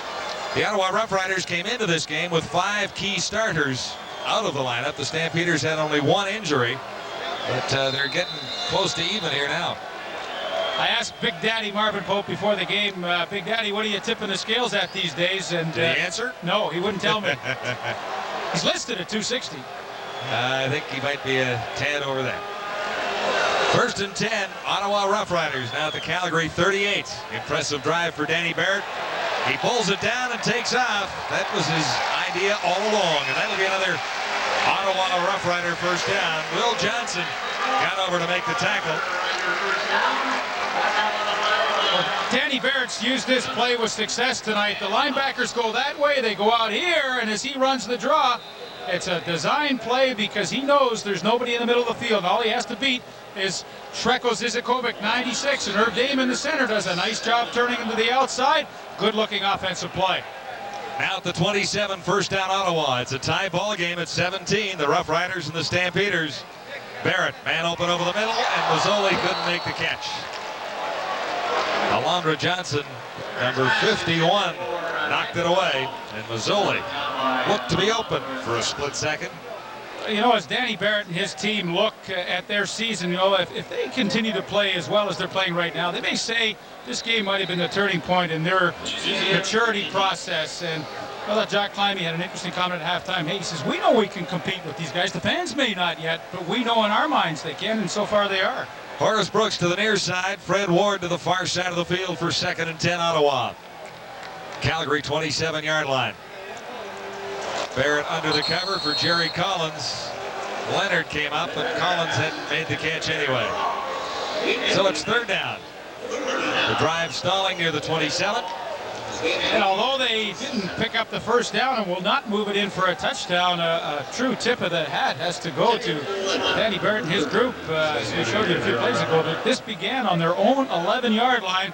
They chewed off, I guess, at least 6 minutes on that clock on this drive, and the good news is they have a chance to add 3 points.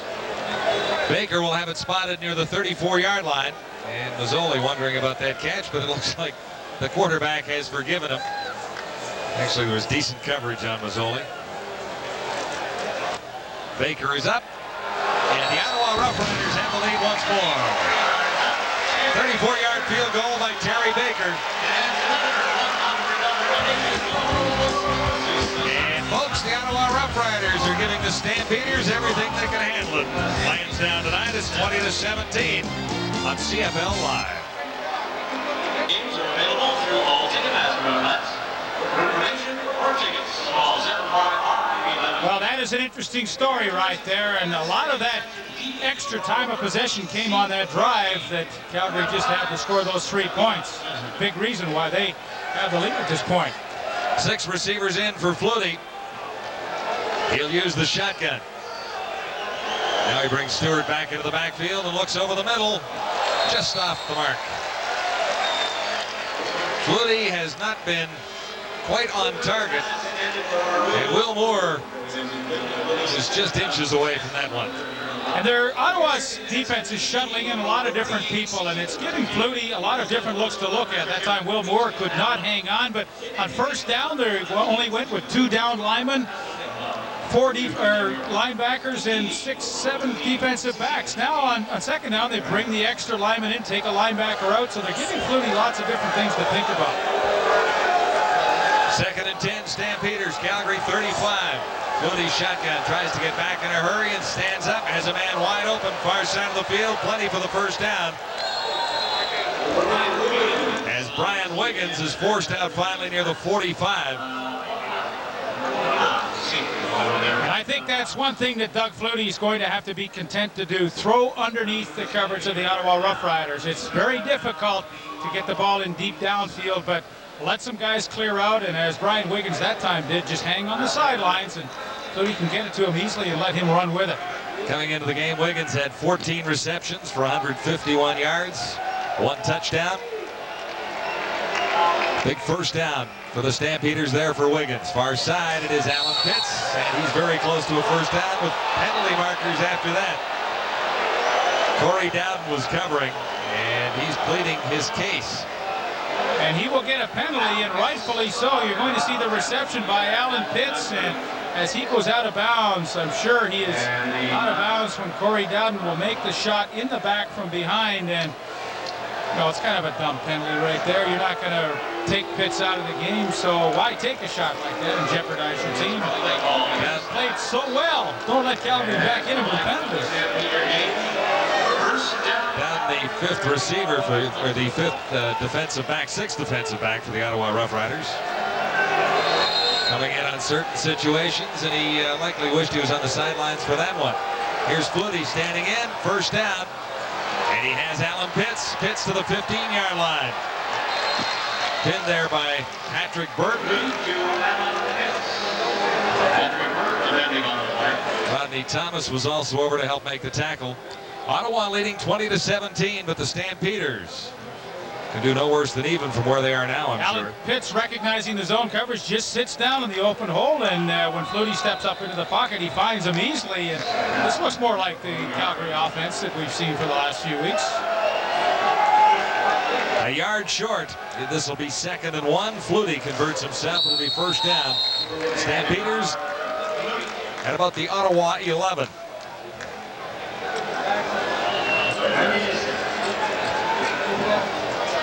So I don't think we're not, unlike a lot of people here at Frank Clair Stadium, that kind of been waiting for the Calgary offense to explode, and this has been a nice looking drive. This is the drive that has looked most like the Stampeders all night long. First and 10, Stampeders, the Ottawa 11. Flutie gets a little pressure, and Stewart makes the catch for the touchdown. Tony Stewart, number 21, and the Stampeders are into the lead. Calgary back with the advantage. Fans, you have been counted for the attendance of tonight's game, 17,000. 23-20 now. 63. Well, nice looking play by Doug Flutie. He's got Tony Stewart isolated on the linebacker, number 90, Brian Bonner, and although it's not the greatest pass Flutie's ever thrown, it allows Stewart the time to adjust to the football. Brian Bonner has no idea where it is. Calgary caps off a very nice looking drive with the Tony Stewart touchdown reception.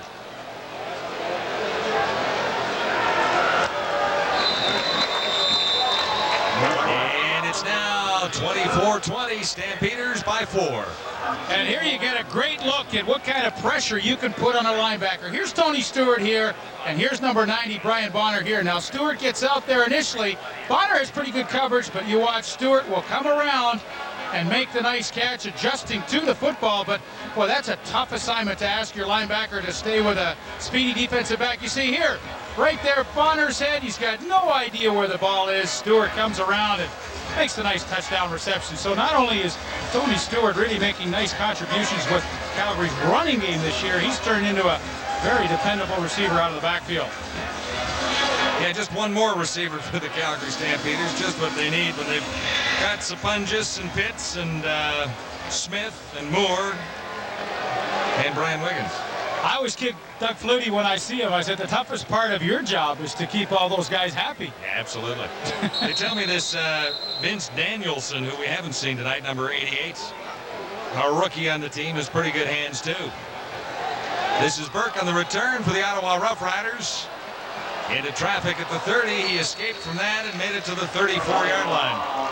Leading the tacklers that time, number 17, Marvin Coleman.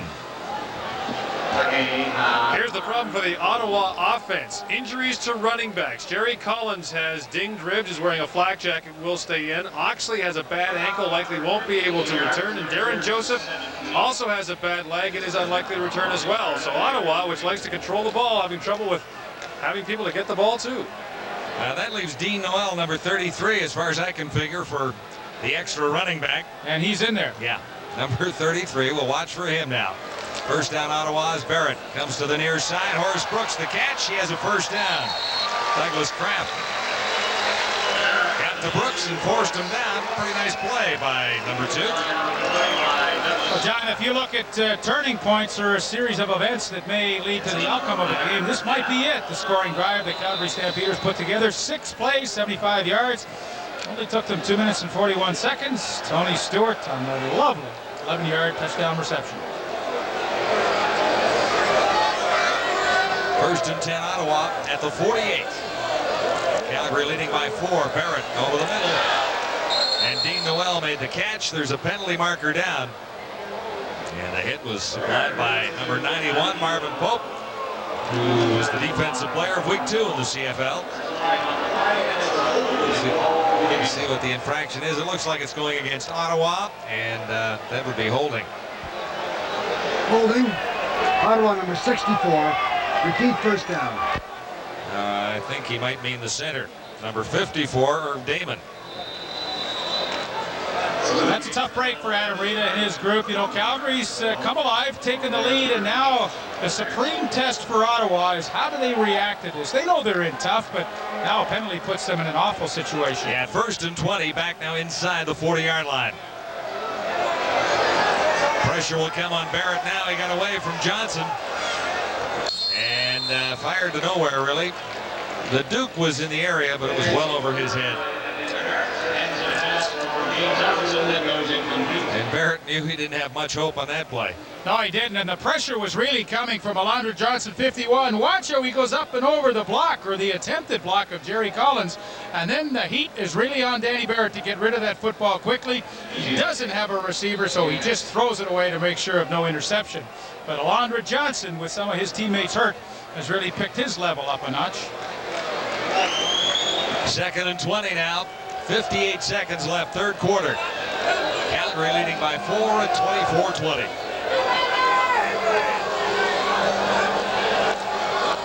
From the 38-yard line, Barrett escapes to the outside.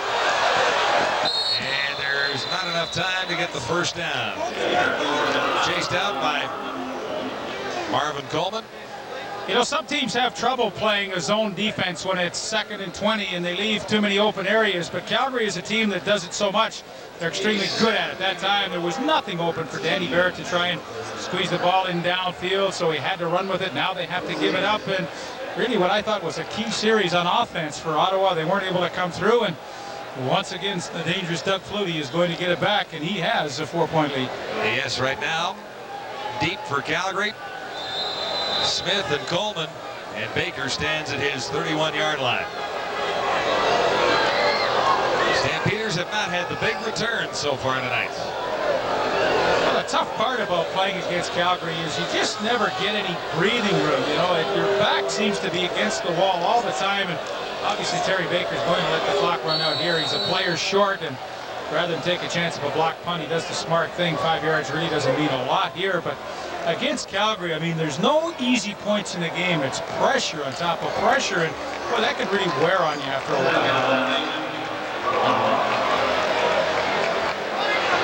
Horace Brooks comes on. I don't know if it was his error or if one of the injured Ottawa Rough Riders should have been on this particular team. Yeah, I have a feeling as a starting wide receiver, he's the backup and just kind of forgot he was supposed to go in there.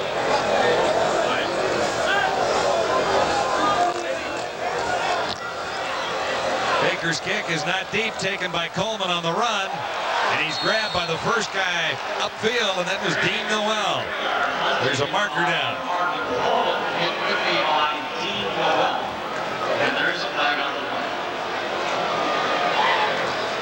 So Doug Flutie heads to center stage once more. 17 of 28, 256 yards, 1-1.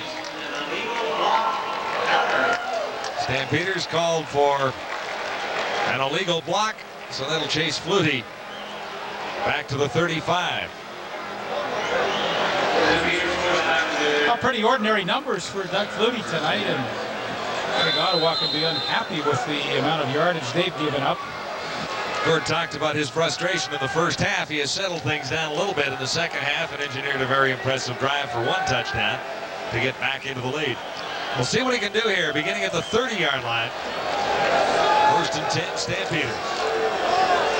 Tony Stewart away from one, away from a couple, and he's out to the 40-yard line. Nice run for a first down for Tony Stewart, averaging 5.9 yards per carry so far this season. That'll be the final play of the 3rd quarter.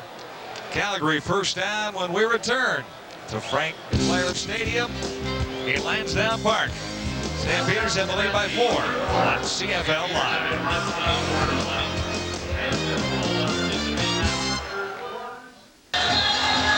CFL Live from Ottawa, where the Stampeders lead the Rough Riders 24-20. And we're ready to begin the 4th quarter.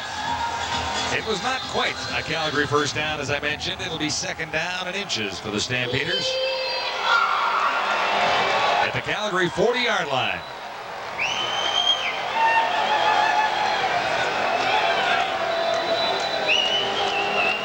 Near side, it's Wiggins.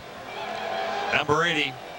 Second and inches facing Flutie and the Stampeders. And Flutie himself easily has the first down.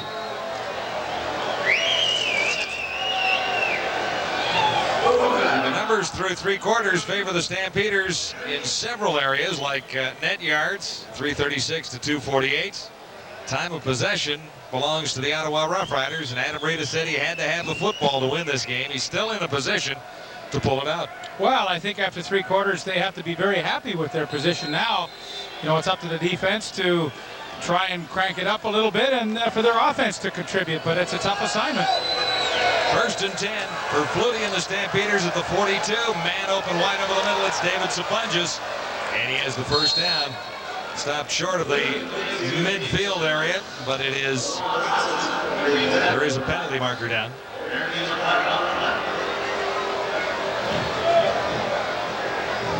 Here's the early indication.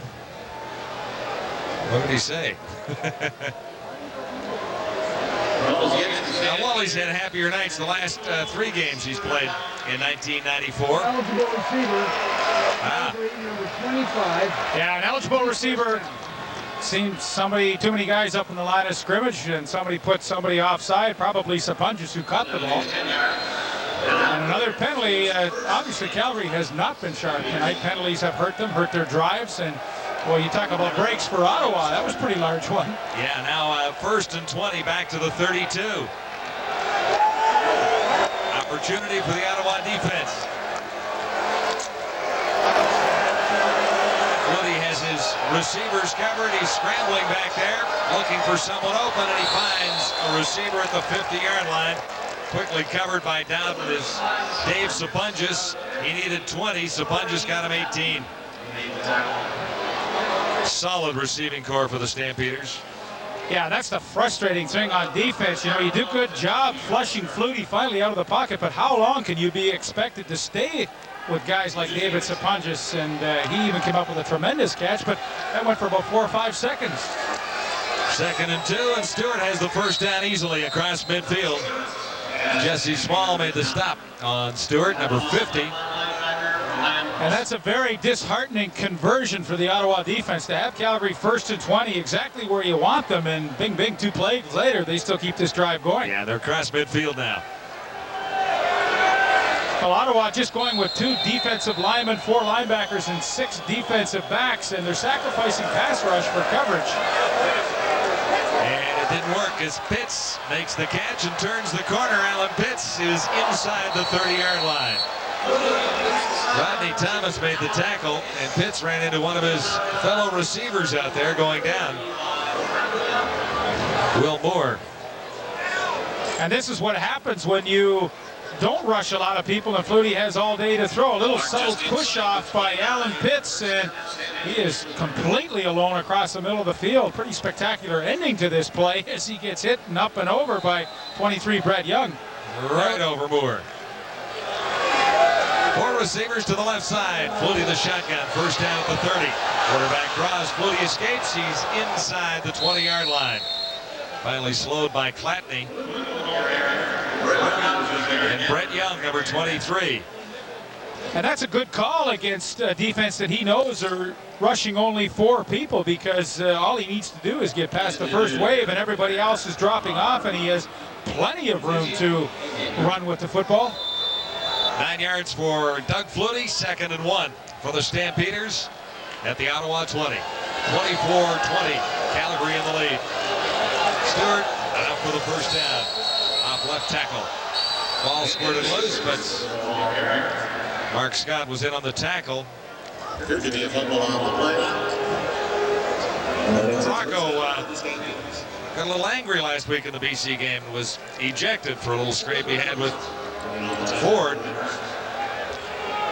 Yeah, that really left the offensive line short last week because they had the injury to Doug Davies, their center. That meant Stu Laird, defensive tackle, came over and played a little offense to finish out that game.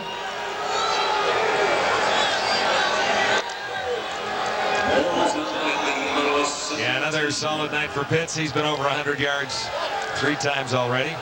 Yeah, 26th time in his career he has been over 100 yards in a game. Is that an impressive record? First and 10, Stampeders.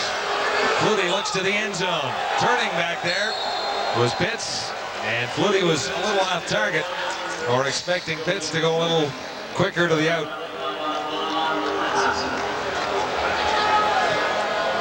Well, when you have an Alan Pitts playing slot back for you at 6'4", you always have that great height advantage. And Latson, number 7, is about 5'9", and there you see, hey, Pitts is over the top, so when he breaks it back to the corner, there's a distinct advantage when the ball is up for grabs. Now, he doesn't make this catch, but more often than not, just that height advantage allows him to catch a number of footballs.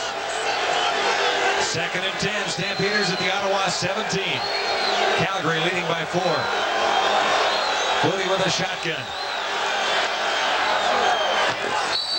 Stewart was the intended receiver, and no catch this time, folks. It'll be third down.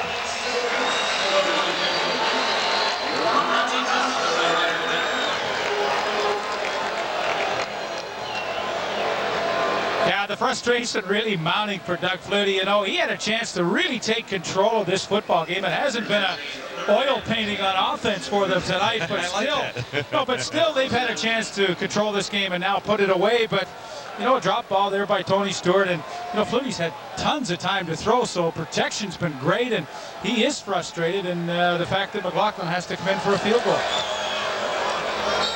No problem with the field goal as McLaughlin adds to the Stampeder lead. It is now Calgary by a touchdown at 27-20. Still lots of time remaining. 9:50 to go, fourth quarter. You're watching CFL Live from Ottawa. Again on the sideline of the Calgary Stampeders. Doug Flutie a little frustrated that drive didn't result in a touchdown. There were some encouraging signs, I suppose, for Calgary. One, that they got things going with a no-huddle offense, and that was really struggling in the first half. Their biggest concern right now in Calgary, though, is defensively. Will Johnson is really hurting with that bad hamstring. He has to stay in. So does Marvin Pope, who can barely walk in the bad ankle. They're concerned that without scoring that touchdown, they're not far enough ahead right now. Well, they're not, Gord. Absolutely correct. 7 points against the Ottawa Rough Riders at this stage of things. Adam Rita just dreamed of having an opportunity to be close in this ballgame. Yeah, do you think Gord was kind of saying if Ottawa doesn't do it tonight against Calgary, they may never do it? Well, maybe not in this season. No, but the time is right. Yeah. I mean, you only trail by 7. You got a lot of guys on Calgary's defense hurt. The offense for Calgary's really not clicking. So, hey, this is, you got to be on the Ottawa sideline saying, hey, this is a real golden opportunity for us to knock off a top team and really move up in our own division, the Eastern Division. Stampeders took about 5 minutes off the clock with that drive for the field goal. Here's McLaughlin's kick. And this is Fred Ward ready to return for the Ottawa Rough Riders. One move to the outside, and Ward has a man to beat out there. Can't quite turn the corner, but a decent return nonetheless. He's near the 45. As Douglas Kraft chased him out. Ward got a step or two on Kraft, but he was cut after a 26-yard return. And Douglas Kraft committed the cardinal sin for the outside guy on the kickoff cover team. He allowed the returner to get outside and gets a few extra yards when he's supposed to force him into the middle. It could have been worse, though. Numbers on Danny Barrett, 11 of 17 for 141. He sends Ward to the near side. On first down, Ottawa at the 45.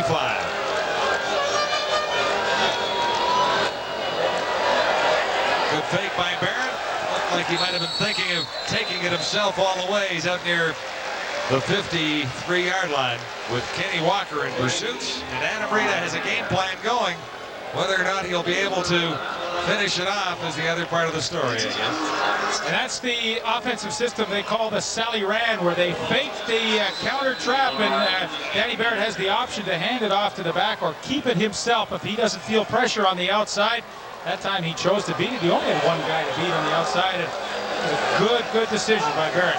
Barrett gets enough for the first down right at midfield. First and 10, Ottawa. Collins couldn't get past Marvin Pope, number 91. And Will Johnson was in on the play, too. The hamstring didn't look too bad there as he took on the trap block of Bruce Beaton, stuffed the hole, and Collins had nowhere to go. Gain is less than a yard.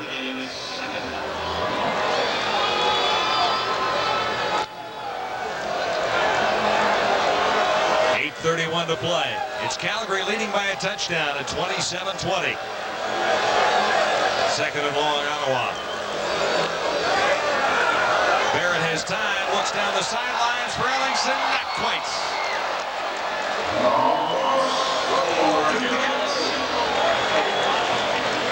Gerald Vaughn covering on James Ellingson. And they had the right play called. It's a beautiful scheme. It's called the wheel. Here goes Fred Ward into here, but here's Ellingson on Vaughn all the way up the sideline. They call it the wheel pattern to the slot back, and boy, it was a nice design. He had Gerald Vaughn beaten, but Danny Barrett just overthrew him by the slightest of margins. Oh, what a big play that would have been. 8:17 to play as the Rough Riders get set to kick it away. Terry Baker across his 45, too deep. Coleman slipped. Pee Wee Smith had trouble with it. Loose ball. And the Ottawa Rough Riders have recovered. Whether they give them a touchdown or not is another story, but they've got the ball at the 1.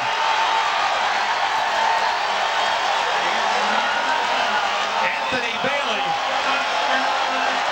came up with the ball. And what was Adam Breda saying about Anthony Bailey yesterday?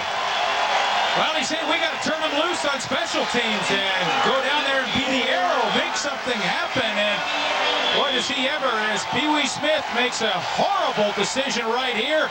Should have let it go into the end zone, give up the single point, but he elects to try and field it. Doesn't do so cleanly. In 78, Anthony Bailey, the rookie from St. Mary's, with the fumble recovery. And the Ottawa Rough Riders, the recipient of another key turnover, are knocking at the door. Hot times in Ottawa.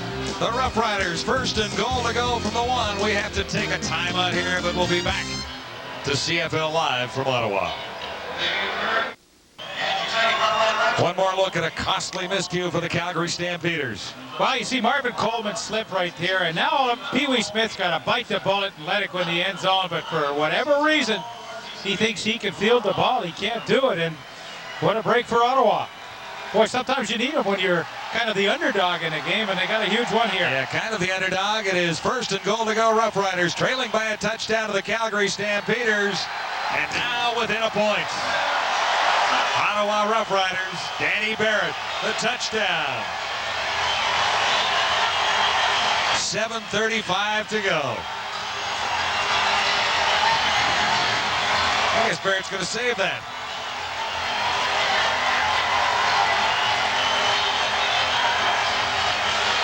Pretty easy trip into the end zone for Danny Barrett. Follow along the left side, Chris Giascos and Mike Graybill. And although it was a pretty easy touchdown, you have to be encouraged with Ottawa's offense. An interception, a fumble recovery result in 14 points tonight of their 26 so far.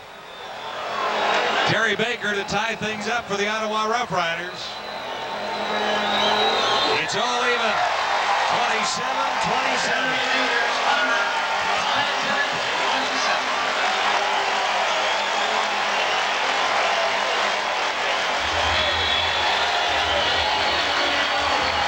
Barrett should thank the defense for setting this one up.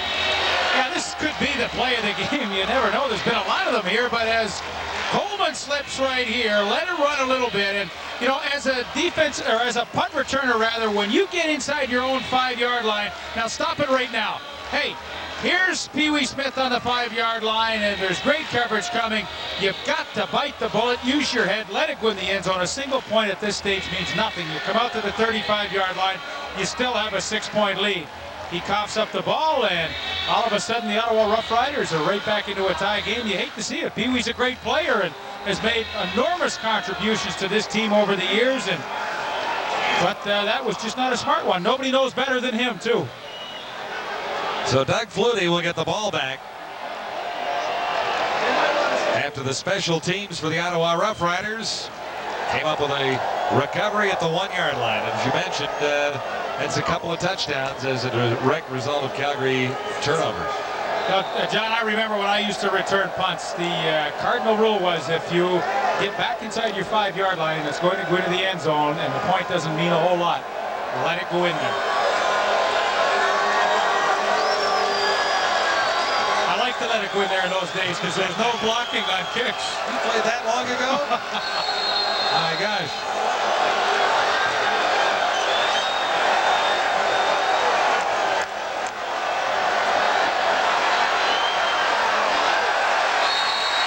to the 32-yard line. Dean Noel with the tackle. A 22-yard return by Brian Wiggins. Storyline tonight for Dodge Trucks, reinventing the truck. And good numbers for number 20, closing in on 300, only one touchdown. And the Ottawa defense has done the proverbial bend, but don't break, and don't break too badly as they find themselves tied 27-all with a little over 7 minutes remaining in this ball game. 1st and 10, Stampeders at the 32.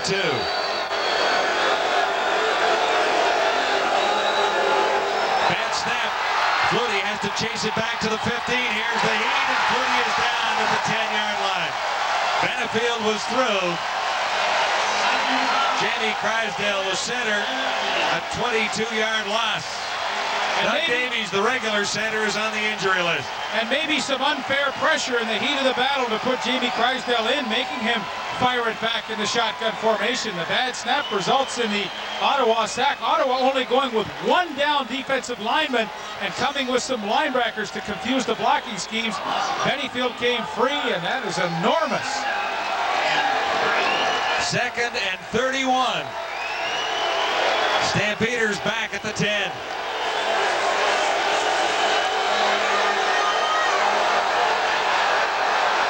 Flutie throwing on the run.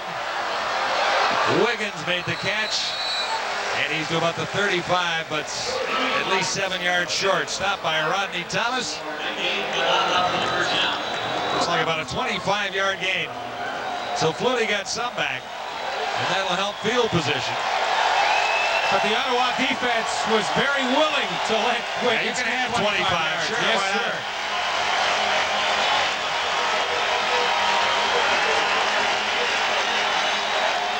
Rough Riders are fired up. They're playing the hottest team in the league right now to a draw, 27. Martino at his 22. This will be an interesting look. Crysdale's had a couple of problems on the shotgun snaps on the last 2 plays. Now he has to fire it back on 3rd down. Good pressure. Bailey almost got through to block it.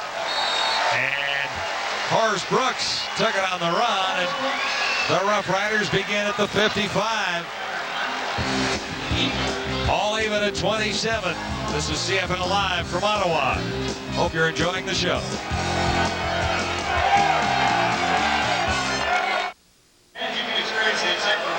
There are the numbers, so how come these two guys are even at 27 on the scoreboard?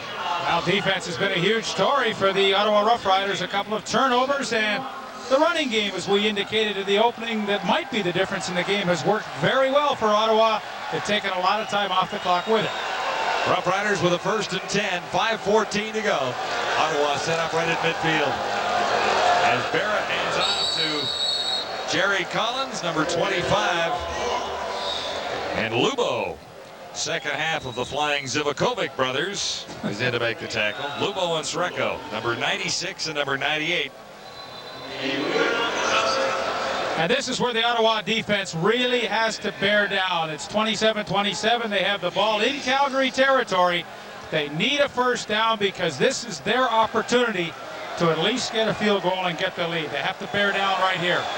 2nd down, 6 yards to go for the Ottawa Rough Riders. Barrett over the middle, and Brooks couldn't make the catch. Could be costly, 4:29 left on the clock. Well, you see the reaction of Adam Rita. He does not like to show his displeasure or frustrations on the sidelines. He feels that is a negative outlook for his players, but boy, you have to know inside, and he is churning because that was a catch of the ball and a tremendous opportunity lost for his team. And the Rough Riders are forced to give it right back to Doug Flutie.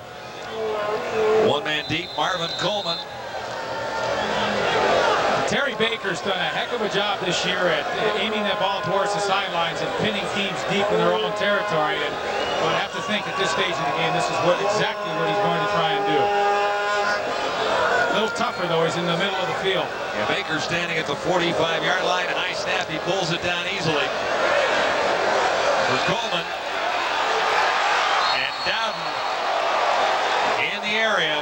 That'll cost lost a couple of yards. A 45-yard punt, which would have hemmed Calgary inside the 10, but they'll penalize Dowden for that. Yeah, and you saw the Canadian, Tony Bailey, 78, telling the import, 18, Corey Dowden, come on, man, we had him pinned deep. That's a dumb penalty. Dowden played a couple of games for the Riders earlier in the season. He was recalled from Arena Football, just got into town today in time to get into the lineup and start as a backup. So at the 23-yard line now. It's even on the scoreboard, and the time of possession is not much different there either. Oh, and Ottawa had a huge advantage as we went into this fourth quarter, so Calgary has been creeping back. 3:45 to play.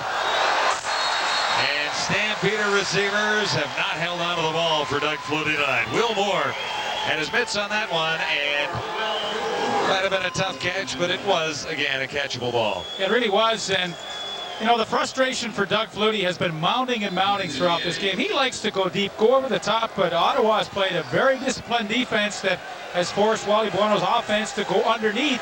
And then when they do, they've dropped some balls like Will Moore did right there. 2nd and 10, Stampeders. 23-yard line. Tie ball game at 27. Here comes the heat on Flutie. He releases in a hurry and gets Moore this time. There's a marker down as Moore streaks down the sidelines. He's out to the 55. Penalty marker down in the Ottawa secondary. And this will be a very interesting call. Andre Francis, the corner, and Brian Wiggins got tangled up. And we'll see how the officials sort this out as every play now becomes so crucial. 33-yard gain for Moore. Contact on eligible receiver. Ottawa number 1. Decline. Now they call it on Andre Francis. He'll take the gain. You can lip read Jake Ireland tonight. Andre Francis get called for illegal contact downfield, and as you look to the left of your screen, Will Moore comes all the way across. Nice to see Flutie go right back to him after he dropped the ball, but he makes the big play to give them some breathing room out around midfield. And well, now the pressure mounts. We're winding down to 3 minutes. Tie ball game. Yeah, 3:03 officially. Stampeders with a first down, just nicely inside Ottawa territory at the 54. Stewart finds a hole, and he's down to the 45. Off the left side, Brett Young over to make the tackle. That is the 3-minute warning at Frank Clair Stadium, Ottawa. All even at 27. The Rough Riders giving the Stampeders everything they can handle on CFL Live tonight.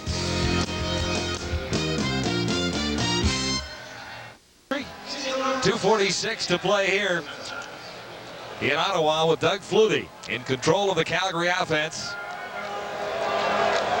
2nd and 1. Stampeders at the Ottawa 45, and it's a tie ball game at 27. And Flutie, a master at working the clock now that we're inside 3 minutes. You know, he has a couple of decisions. And I think the main one will be, let's try and work it down and take as much time off this clock as we can. First get the first down, and Flutie fakes, looks to throw, escape from Jesse Small. Flutie has the first down with ease, and he's inside the 35. Jesse Small almost made the play of the night on Doug Flutie there, but he escaped for 13 yards. Well, a pretty athletic move by Doug Flutie to get away from the pressure, and you know, it's not surprising that he goes for a little trickery here. The fake to Tony Stewart, and as he rolls to the outside, here's Jesse Small, who's in perfect position, but the little footwork right there, and the rookie is totally frozen. There's the move right there, and then Flutie is off and running. And when you talk about athletic ability, Doug Flutie has a ton of it. Yeah, Jesse hadn't seen that move before. He talked earlier about seeing Flutie for the first time in person. 2:19 to play. 1st and 10, Stampeders 32-yard line. Flutie with time. Now decides to take out. He'll do it himself as Flutie crosses the 20-yard line. And is pinned by Brian Bonner. And one of the pitfalls of the defense that Ottawa has used a lot in the second half here with only 2 down linemen and often 1 down lineman is that they are just not getting the pass rush on Doug Flutie. And although Flutie has had plenty of time to throw, he also has had some pretty decent lanes to come up in and run with. And that time, a perfect example of that. Closing in on 100 yards rushing for Flutie. Well, too many men on the field for Ottawa. Not surprising. They have shuffled a lot of people in and out of the lineup tonight on defense, and finally it caught up with them. Flutie over 300 rushing in the season, has 5 TDs. And a minute 59 to finish off the Ottawa Rough Riders. Currently tied 27-27. Flutie wants to get as much time off the clock and find the end zone. Stewart this time. And he spun down to the 15-yard line. Stopped by rookie Mark Scott. Scott playing his first CFL game as a starter. There's what remains. You see John Huffnagel with the headset, who's the offensive coordinator. He, of course, is signaling in some suggestions to Doug Flutie from the sidelines. And I think, this hasn't been a pretty Calgary game. And I think, what they'd love to do is just keep ball on the ground there. You see the time remaining. Grind it down, work the clock as Flutie's do. Take the maximum 20 seconds, take the win and go home. Yeah, this is 2nd and 4. Flutie for Stewart off the mark. So it'll flip to 3rd and 4. And Flutie has to settle for another field goal. And once again, the Ottawa defense holds just enough that Doug Flutie cannot get his team into the end zone for the touchdown. Once again, Mark McLaughlin will be called upon. And he didn't do what he wanted to. There's a minute and 25 to go, and that will leave Ottawa plenty of time to come back and answer this field goal by McLaughlin. Should be a chip shot here. Flutie will spot it at the 22-yard line. McLaughlin missed one earlier. Nice snap. And McLaughlin fires it through regardless. And you saw a great example there of why we say always what a great athlete Doug Flutie is. I mean, he made a great move to get around Jesse Small, but I think he made an even better move right there to extend himself, make the catch, get the ball on the tee. And you get a good look at it right here. Watch this. He goes high in the air. It's a wobbly snap. Crysdale having all kinds of trouble, but he is calm enough to get it down. McLaughlin is patient enough to wait for him. The field goal goes through, and once again they have the lead. It's 30-27, Calgary on top of the Ottawa Rough Riders. Adam Rita was talking about what he would like to see in this game. He wanted the ball last and the opportunity to win the ball game. Well, he's got the ball almost last with a minute 21 to go. Touchdown wins it. Field position all importance. Terry Baker, who's been a very reliable kicker so far this year, is warming up in anticipation of getting that opportunity. That's for the tie, but there's still a touchdown opportunity if the Ottawa Rough Riders can get good field position and Barrett can put a bit of a drive together. I would think the field goal opportunity, as you suggest, Bill, is a little more realistic at this point. Well, that's what you think of first, and then you hope for touchdown second. And the field position won't be great as Ward is stopped near the 32. Marvin Coleman has been solid on special teams tackles all night long, Leif, but he hasn't really turned in the big run. He hasn't been a factor returning the ball. He's been a big contributor to their special teams, and boy, last week was a bit of a breeze in Hamilton. The week before went right down to the wire as they lost on a last play field goal in Edmonton, and tonight is no different. Another gut wrencher for Adam Rita. A minute 17 to go. Ottawa Rough Riders down by 3 to the Calgary Stampeders. First down, Barrett, 31-yard line, Ottawa. Barrett escapes. Puts his shoulder down at the 45, 1:08 left. Junior Thurman made the tackle on Danny Barrett. You don't like to see your quarterback do that very often. No, that's a very scary scenario for a quarterback when he's hung up like that and then driven and pile drive down into the ground on his shoulder. And fortunately for Danny Barrett, he's a pretty tough competitor and bounces back up. But that was a nifty run to pick up the first down. Of course, every play now with a minute to go becomes ever so crucial. First down, Ottawa, 1:03 to go. They need a field goal for a tie. Ward makes the catch in front of Thurman, and he couldn't quite get out of bounds.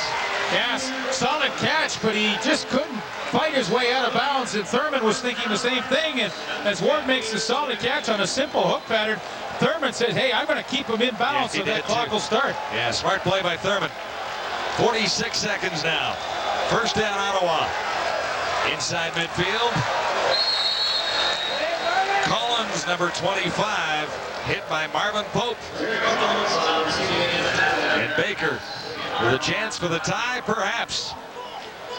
And in Ottawa's favor, it's that Calgary has a defense that plays rather soft throughout the entire game, and now in the late stages it doesn't change. So for Danny Barrett, he's been able to move the ball nicely against this defense. They only rush forward.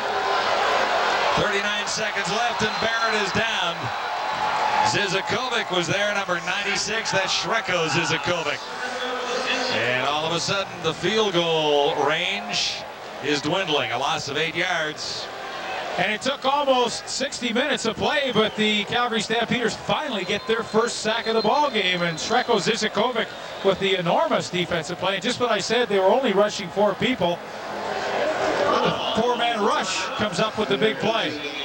Adam Rita will take a timeout, and rightfully so, to really discuss which could be the key play of the game coming up. Yeah, they have an opportunity on 3rd and 13 to get the first down and keep their hopes of overtime alive. But it's 3rd and a bunch here. Well, 3rd and 13.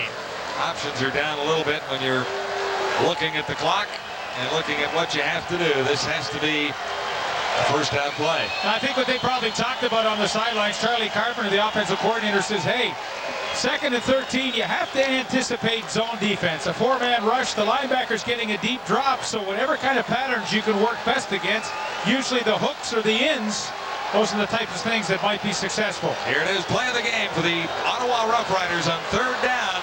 Barrett to the far side. No penalty marker down. Horace Brooks was the intended receiver.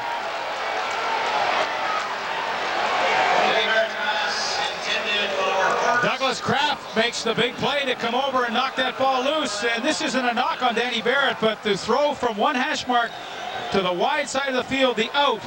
I don't know that his arm is strong enough to do that, and Kraft had plenty of time to react to it. It's not a knock on Barrett, but that's more of a pass that a Matt Dunnigan or a Kent Austin can complete.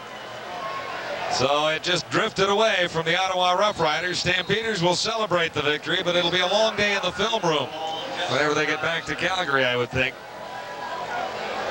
Well, if you're the Calgary Stampeders, I mean, this wasn't their best game, obviously, but, you know, the good news is they won the game, and that's the biggest thing for the teams that always challenge in the top of each division, is that they can win the close games when they're not having their best night. And I think that's what Wally Buono and his team will talk about after the game. Hey, all is not lost. We didn't play well, it wasn't pretty, but yeah, we won the game, and that's all that really counts.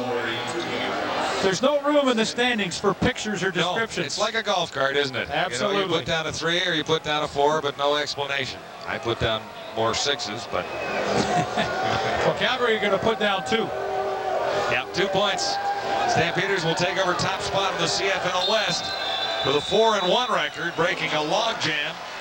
The BC Lions, Edmonton Eskimos, and Sacramento Gold Miners all chasing. Look back, late in the first half, a procedure call against the Calgary Stampeders when they had a drive going and an opportunity to perhaps go in for 3 points.